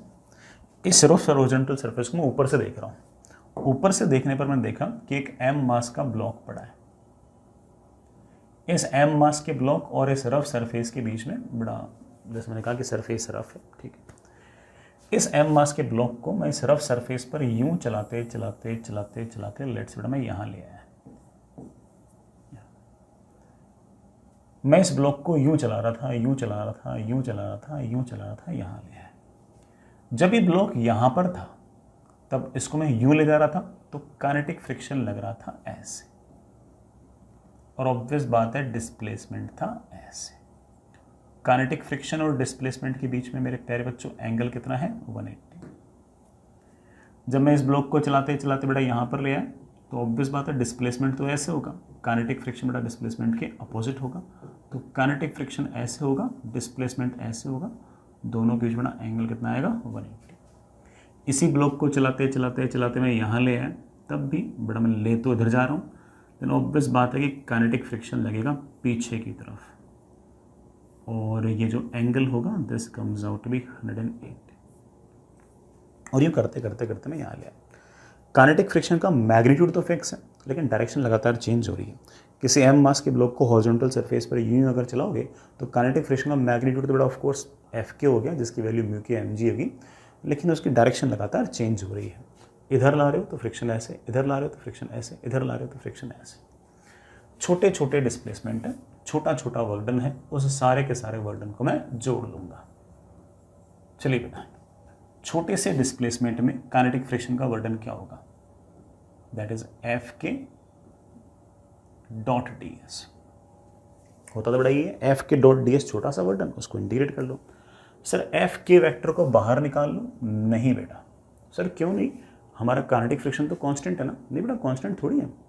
काइनेटिक फ्रिक्शन का मैग्नीट्यूड कांस्टेंट है, डायरेक्शन बेटा आप देख रहे हो लगातार हर पॉइंट पर चेंज हो रही है, तो मत बाहर निकालो। लेकिन आपने एक चीज़ नोटिस की होगी कि काइनेटिक फ्रिक्शन का अगर मैं डॉट प्रोडक्ट डिस्प्लेसमेंट के साथ निकालूं तो हर जगह काइनेटिक फ्रिक्शन और डिस्प्लेसमेंट के बीच में एंगल 180 है। तो kinetic friction into displacement into cos of angle between them, that is minus F K into D S. अब एफ के को बाहर निकाल लो। सर पहले तो मना कर रहे थे, अब क्यों कह रहे हो? पहले एफ के वेक्टर को बाहर निकालने से मना कर रहा था, क्योंकि एफ के वेक्टर यूनिफॉर्म नहीं है। लेकिन ये अब एफ के वेक्टर थोड़ी है, अब तो बड़ा ये एफ के का मैग्नीट्यूड है, काइनेटिक फ्रिक्शन मैग्नीट्यूड, और काइनेटिक फ्रिक्शन का मैग्नीट्यूड पूरे रास्ते सेम है। इसको आप बाहर निकाल सकते हो, minus F K into integration D S. बड़ा ये इंटीग्रेशन डी एस वैक्टर नहीं है, इंटीग्रेशन डी एस वैक्टर तो ऑफकोर्स ये होता है, ये इंटीग्रेशन डी एस है, सिर्फ और सिर्फ D S D S D S D S D S D S D S D S D S D S D S, ये जो लंबाइयाँ हैं इन सब का जोड़। इन सबको अगर जोड़ोगे तो बड़ा आपके पास सिंपली आ जाएगा D S D S D S D S D S D S D S, सारे के सारे लेंथ्स को जोड़ना है तो एल लिख लो। L is basically your path length, बड़ा L is your basically path length. तो अगर काइनेटिक फ्रिक्शन का अगर वर्क डन लिखना है, उसका मैग्नीट्यूड अगर फिक्स हो लेकिन उसकी डायरेक्शन लगातार चेंज हो रही हो, तो आप बड़े आराम से ले सकते हो कि that is minus kinetic friction into path length. I hope बेटा इस बात को समझ गए होंगे। जैसे मैं एक छोटा सा एग्जांपल लेता हूं, मान लीजिए कि बड़ा ये कोई रफ सरफेस है, इस रफ सरफेस पर मेरे पास ऐसे एक ब्लॉक है, एम मास का ब्लॉक है। एम मास के ब्लॉक और इस सरफेस के बीच में coefficient of kinetic friction mu के है।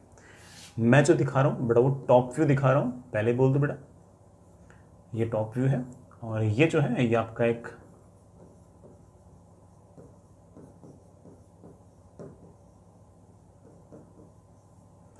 रफ हॉरिजॉन्टल सरफेस है। इस रफ हॉरिजॉन्टल सरफेस पर मैं इस एम मास के ब्लॉक को यूं चलाते चलाते चलाते एक सर्कल पर मूव करा के जहां से चलाया था वहीं ले आया। अगर आपका काइनेटिक फ्रिक्शन कोई कांस्टेंट फोर्स होता तो जहां से चलाया वहीं लेकर आऊंगा तो बड़ा वर्क डन आता आपका जीरो। लेकिन आप जानते हैं काइनेटिक फ्रिक्शन कांस्टेंट फोर्स नहीं है, भले ही मैग्नीट्यूड कांस्टेंट है, उसकी डायरेक्शन कांस्टेंट नहीं है। करके आ रहे बड़ा समझ तो आ गया। हॉरिजॉन्टल सरफेस है और एम मास के ब्लॉक को यूं चला के वहीं ले आया, एम मास के ब्लॉक को यूं चला के वहीं ले आया, यूं चला के वहीं ले आया। मैं आपसे पूछ रहा हूं, find work done by kinetic friction on block.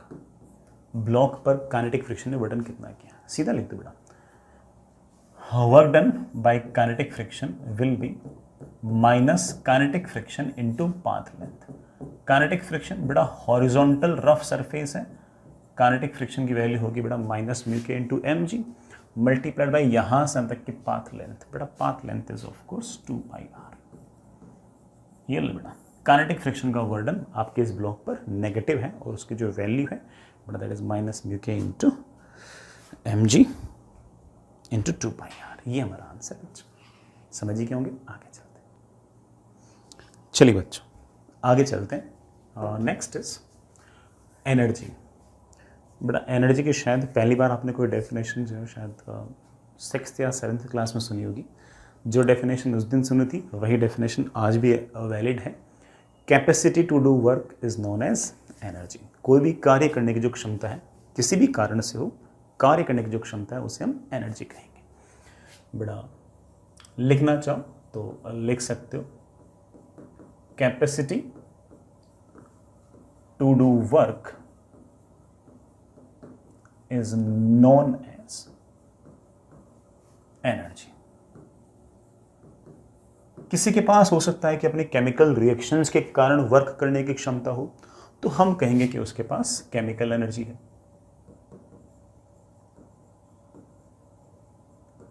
किसी के पास हो सकता है कि उसकी स्पीड के कारण वर्क करने की क्षमता हो, तो हम कहेंगे कि उसके पास काइनेटिक एनर्जी है।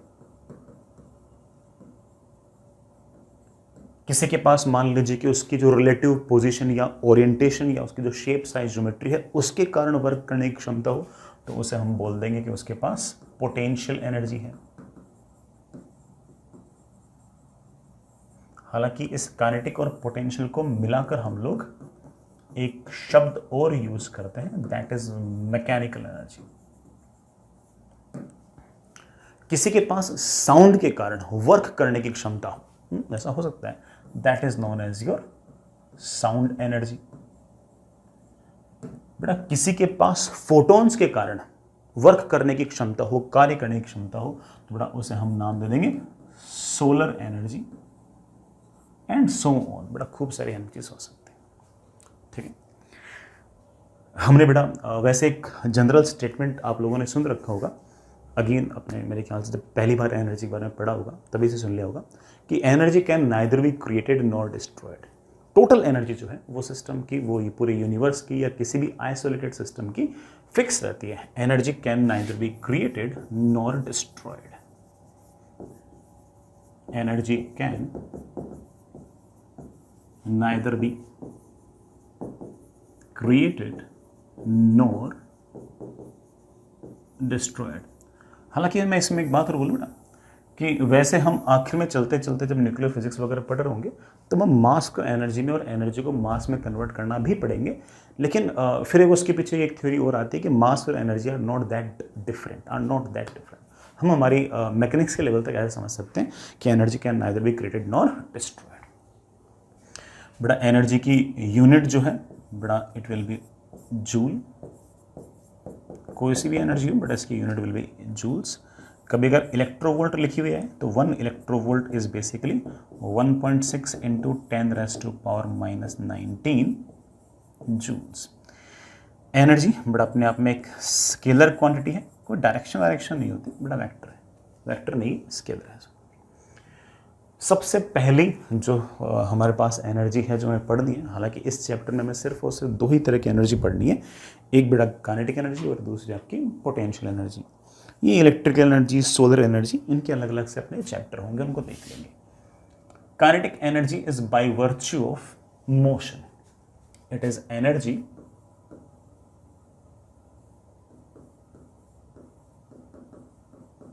Virtue of motion. अगर किसी ऑब्जेक्ट के पास मोशन के कारण अगर कोई वर्क करने की क्षमता है तो उसे हम बोलेंगे कि उसके पास काइनेटिक एनर्जी है। जैसे मान लीजिए कोई पत्थर रेस्ट पे है तो उसके पास काइनेटिक एनर्जी नहीं है, उसके पास कार्य करने की क्षमता नहीं है। लेकिन वही सेम पत्थर अगर खतरनाक तरीके से अच्छी खासी स्पीड से आपकी तरफ आ रहा है तो उसके पास आप पर फोर्स लगाने की क्षमता भी है और आपका डिस्प्लेसमेंट, आप मतलब किसी भी ऑब्जेक्ट पर फोर्स और उसका डिस्प्लेसमेंट करने की क्षमता है, मतलब उस पर वर्क करने की क्षमता है। सेम पत्थर रेस्ट पे है तो उसमें फोर्स और डिस्प्लेसमेंट करने मतलब वर्क डन करने की क्षमता नहीं है, और दूसरा पत्थर वही पत्थर अगर किसी स्पीड से आ रहा है तो वो किसी ऑब्जेक्ट पर बड़े आराम से फोर्स भी लगा सकता है और उसका डिस्प्लेसमेंट भी कर सकता है, उसके अंदर डिफॉर्मेशन प्रोड्यूस कर सकता है, कुल मिलाकर उस पर वर्क डन कर सकता है। तो किसी के पास अगर by energy by virtue of motion हो उसे हम बोलेंगे काइनेटिक एनर्जी। काइनेटिक एनर्जी का बड़ा सीधा सा फॉर्मूला होता है कि काइनेटिक एनर्जी इज m मास की ऑब्जेक्ट के पास अगर v स्पीड है तो kinetic energy will be of course half mv²। बड़ा इसको हम चाहें तो ऐसे भी लिख सकते हैं, दैट इज mv का स्क्वायर अपॉन 2m। बड़ा mv is of course momentum का square upon 2m। This is the kinetic energy. बड़ा this is your kinetic energy. ये बड़ा आपकी काइनेटिक एनर्जी। काइनेटिक एनर्जी बारे में कुछ बड़ा बातें बोल सकते हो, थोड़ा बोलो। सबसे पहले बड़ा यूनिट जूल ही आएगी, लेकिन चलो आप सोच लेते हैं। मास तो हो गया kg वेलोसिटी का स्क्वायर, बेटा वेलोसिटी का square is of course metre का स्क्वायर पर सेकंड स्क्वायर। बेटा केजी मीटर का स्क्वायर पर सेकंड का स्क्वायर, केजी मीटर पर सेकंड स्क्वायर तो न्यूटन हुआ करता था, न्यूटन इंटू मीटर बेटा क्या हो जाएगा जूल, तो ये कुल मिलाकर वापस बेटा आपका बन गया जूल। कोई अगर मुझे कहे कि सर इसकी डायमेंशन क्या होगी, बड़ा वेरी इजी, मास की डायमेंशन तो है कैपिटल एम, वेलोसिटी या स्पीड की डायमेंशन है एल टी माइनस में, तो उसका स्क्वायर करूंगा तो L two T minus two, ये उसकी डायमेंशन। काइनेटिक एनर्जी बड़ा फॉर्मूले से आपको समझ में आ गया होगा कि ये नॉन नेगेटिव है, ये नॉन नेगेटिव है, ये नेगेटिव नहीं हो सकता, जीरो जरूर हो सकता है, कोई ऑब्जेक्ट अगर रेस्ट पे है तो उसकी काइनेटिक एनर्जी जीरो होगी, लेकिन नेगेटिव तो नहीं हो सकती, फॉर्मूला ऐसा ही हाफ एम वी स्क्वायर। क्या काइनेटिक एनर्जी रेफरेंस फ्रेम पर डिपेंड करेगी, ऑब्जर्वर पर डिपेंड करेगी? Of course it is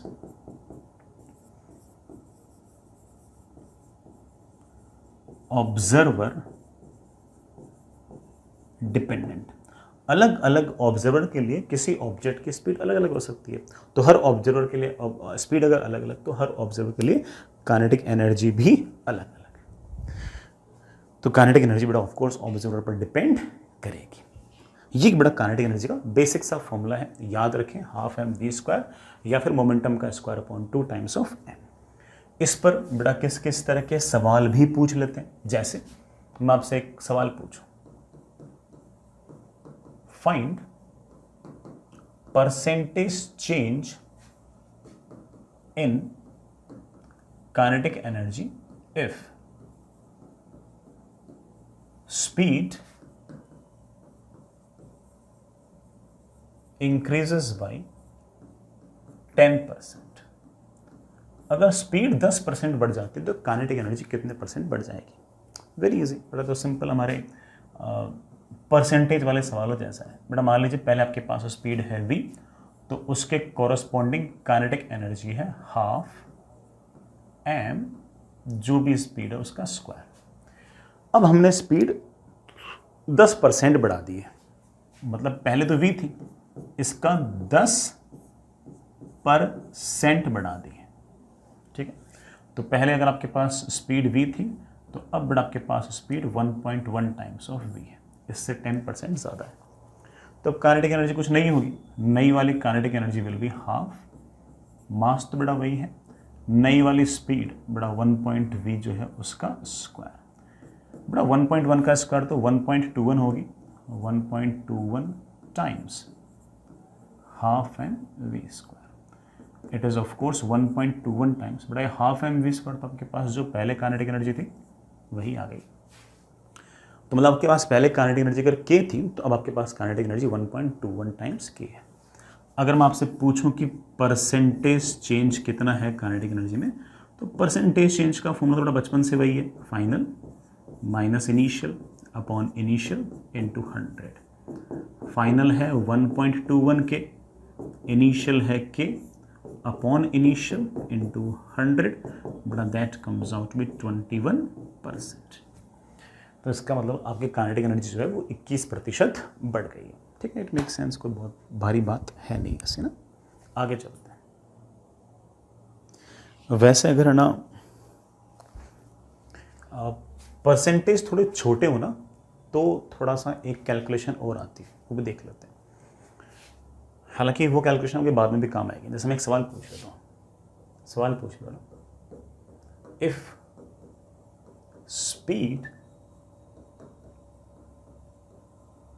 increases by 1%, then find percentage change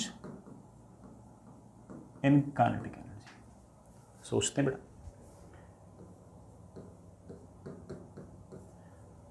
देखो यार, वैसे कोई बिल्कुल बच्चा कर दे, मैं तो सिर्फ बिल्कुल देसी तरीके से करूंगा, तो वो कहेगा कि देखो सर पहले स्पीड v थी तो काइनेटिक एनर्जी k है, काइनेटिक एनर्जी मेरे पास half m v square.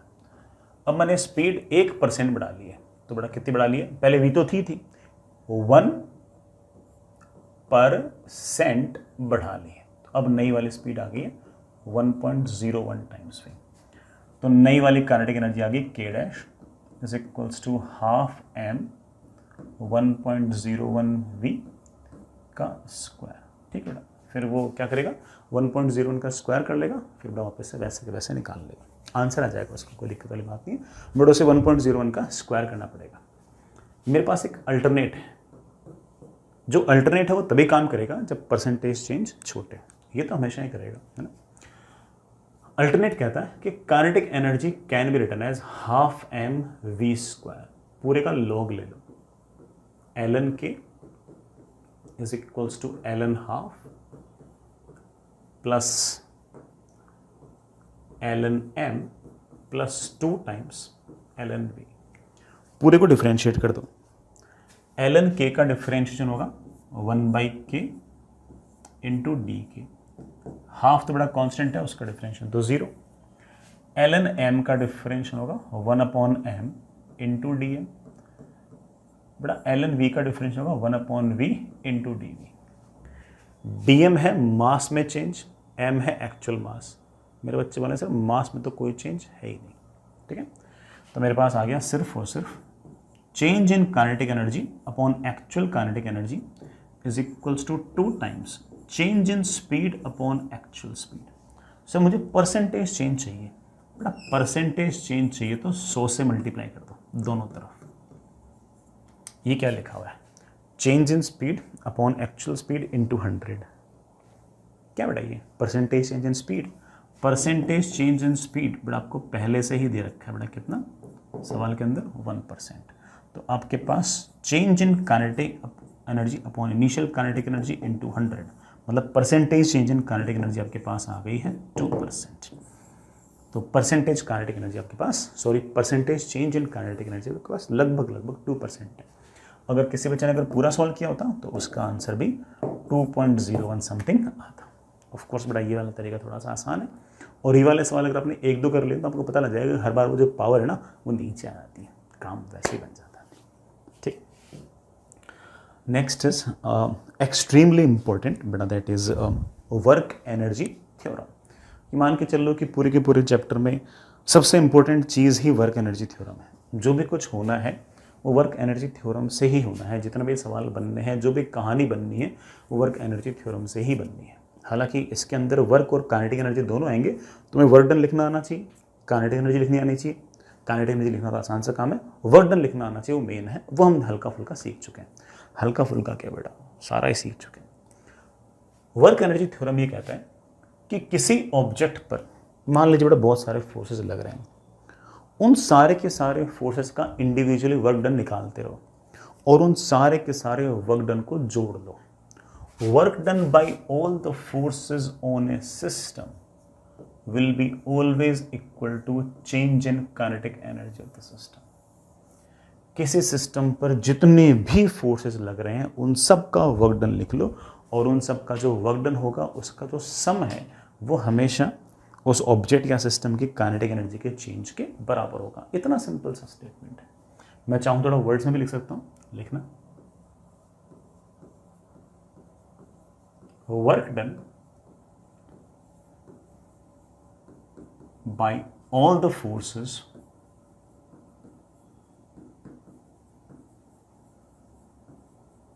is always equal to change in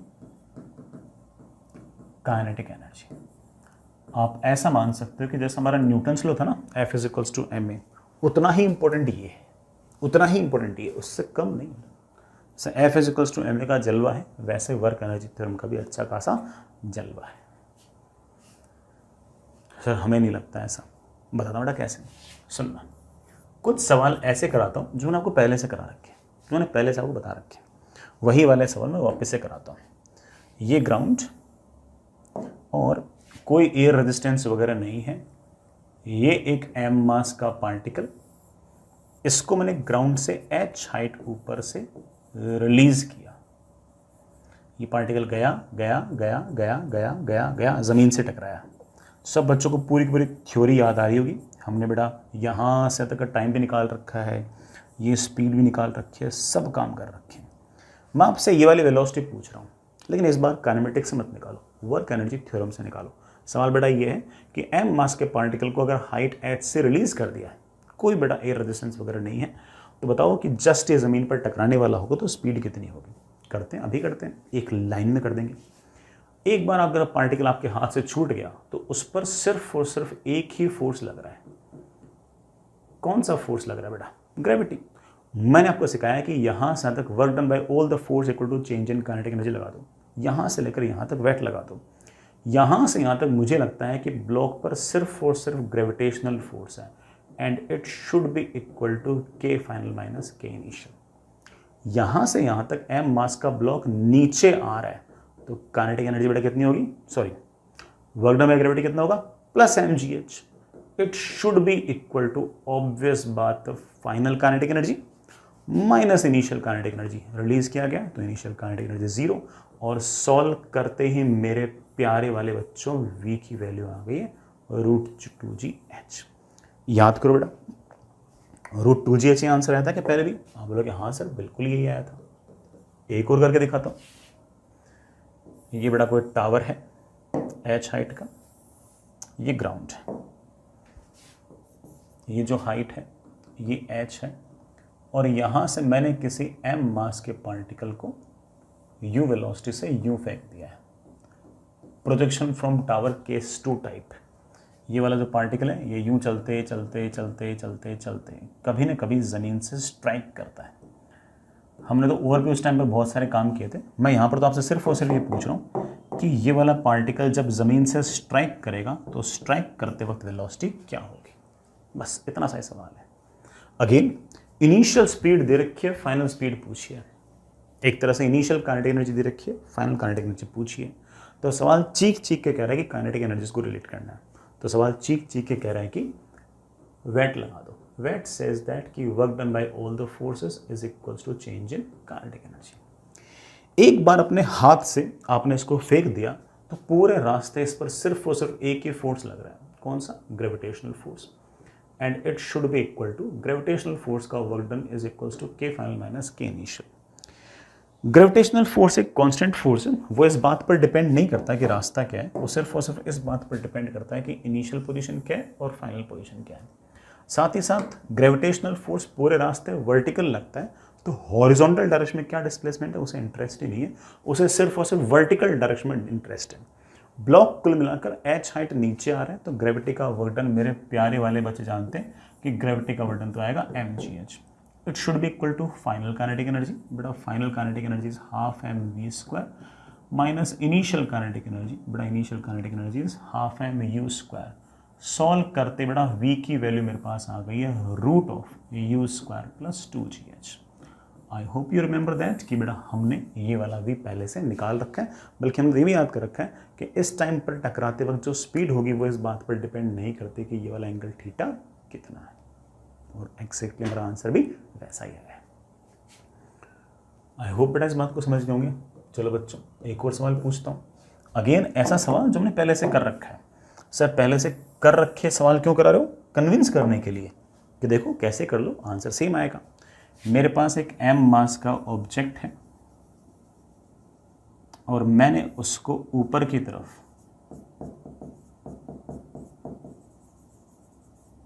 u speed से फेंक दिया है। कोई बड़ा क्या कहते हैं उसको, एयर रेजिस्टेंस वेयर रेजिस्टेंस कुछ नहीं है, कुछ नहीं। और मैं आपसे जानना चाह रहा हूँ, बताओ इस m मास के पार्टिकल की मैक्सिमम हाइट क्या होगी, कितनी मैक्सिमम हाइट तक जाएगा? Find maximum height achieved.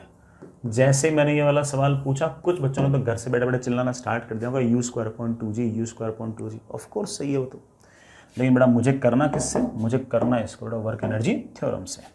जैसे जैसे ऊपर जाएगा लगातार स्पीड घटेगी घटेगी घटेगी घटेगी, मैक्सिमम हाइट पर जब होगा बेटा तब ऑब्वियस बात है कि इसके पास स्पीड 0 होगी।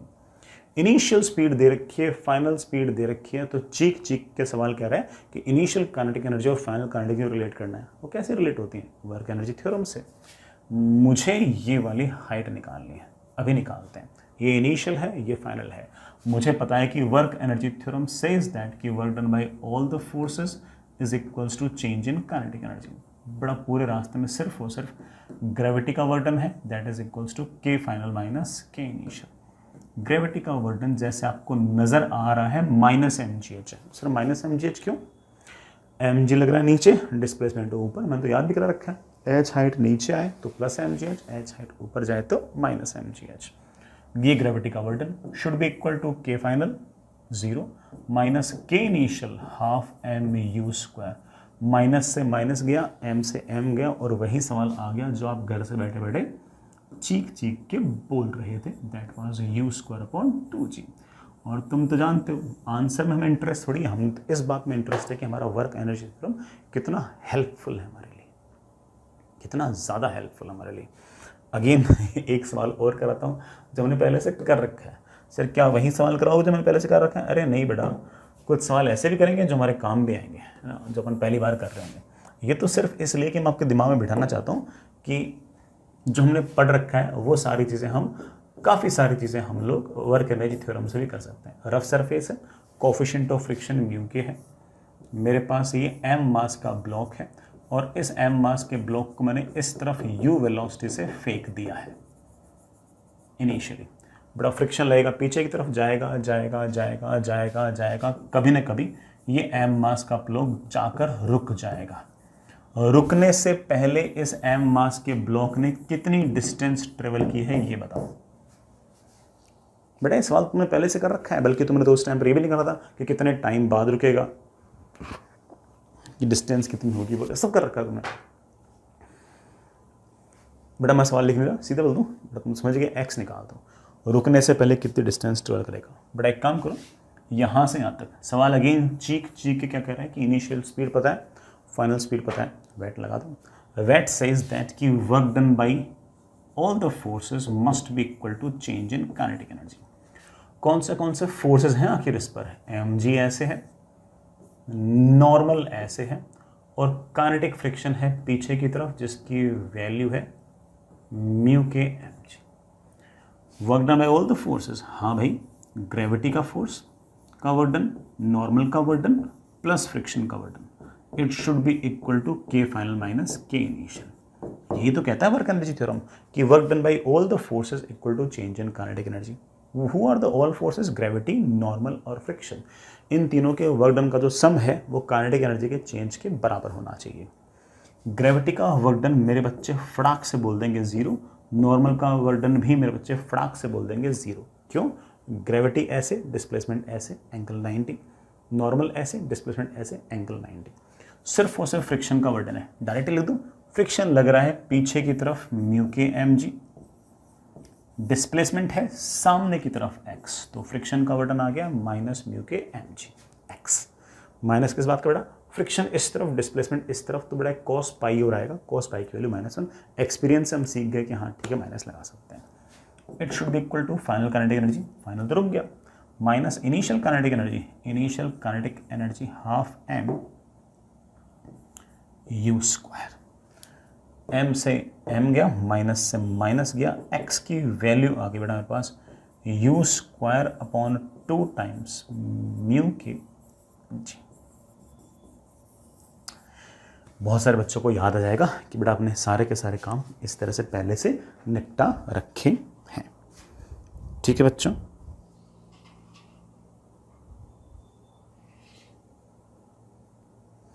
आप बेटा कुछ सवाल कर सकते हो अपनी वर्क पावर एनर्जी की जो एसेंशियल शीट है उसमें एक्सरसाइज 1 पार्ट 1 पार्ट 2 दोनों में ही बड़ा सेक्शन ए एंड बी कर लेना। दोनों में ही बड़ा आप सेक्शन ए और बी कर सकते हैं। बड़ा जितना अपन ने पढ़ा है उसमें आप सेक्शन ए और बी निपटा सकते हैं। ठीक, बाकी बड़ा सवाल बाद में देंगे, आप बड़ा एक बार सेक्शन ए और बी निपटाइए।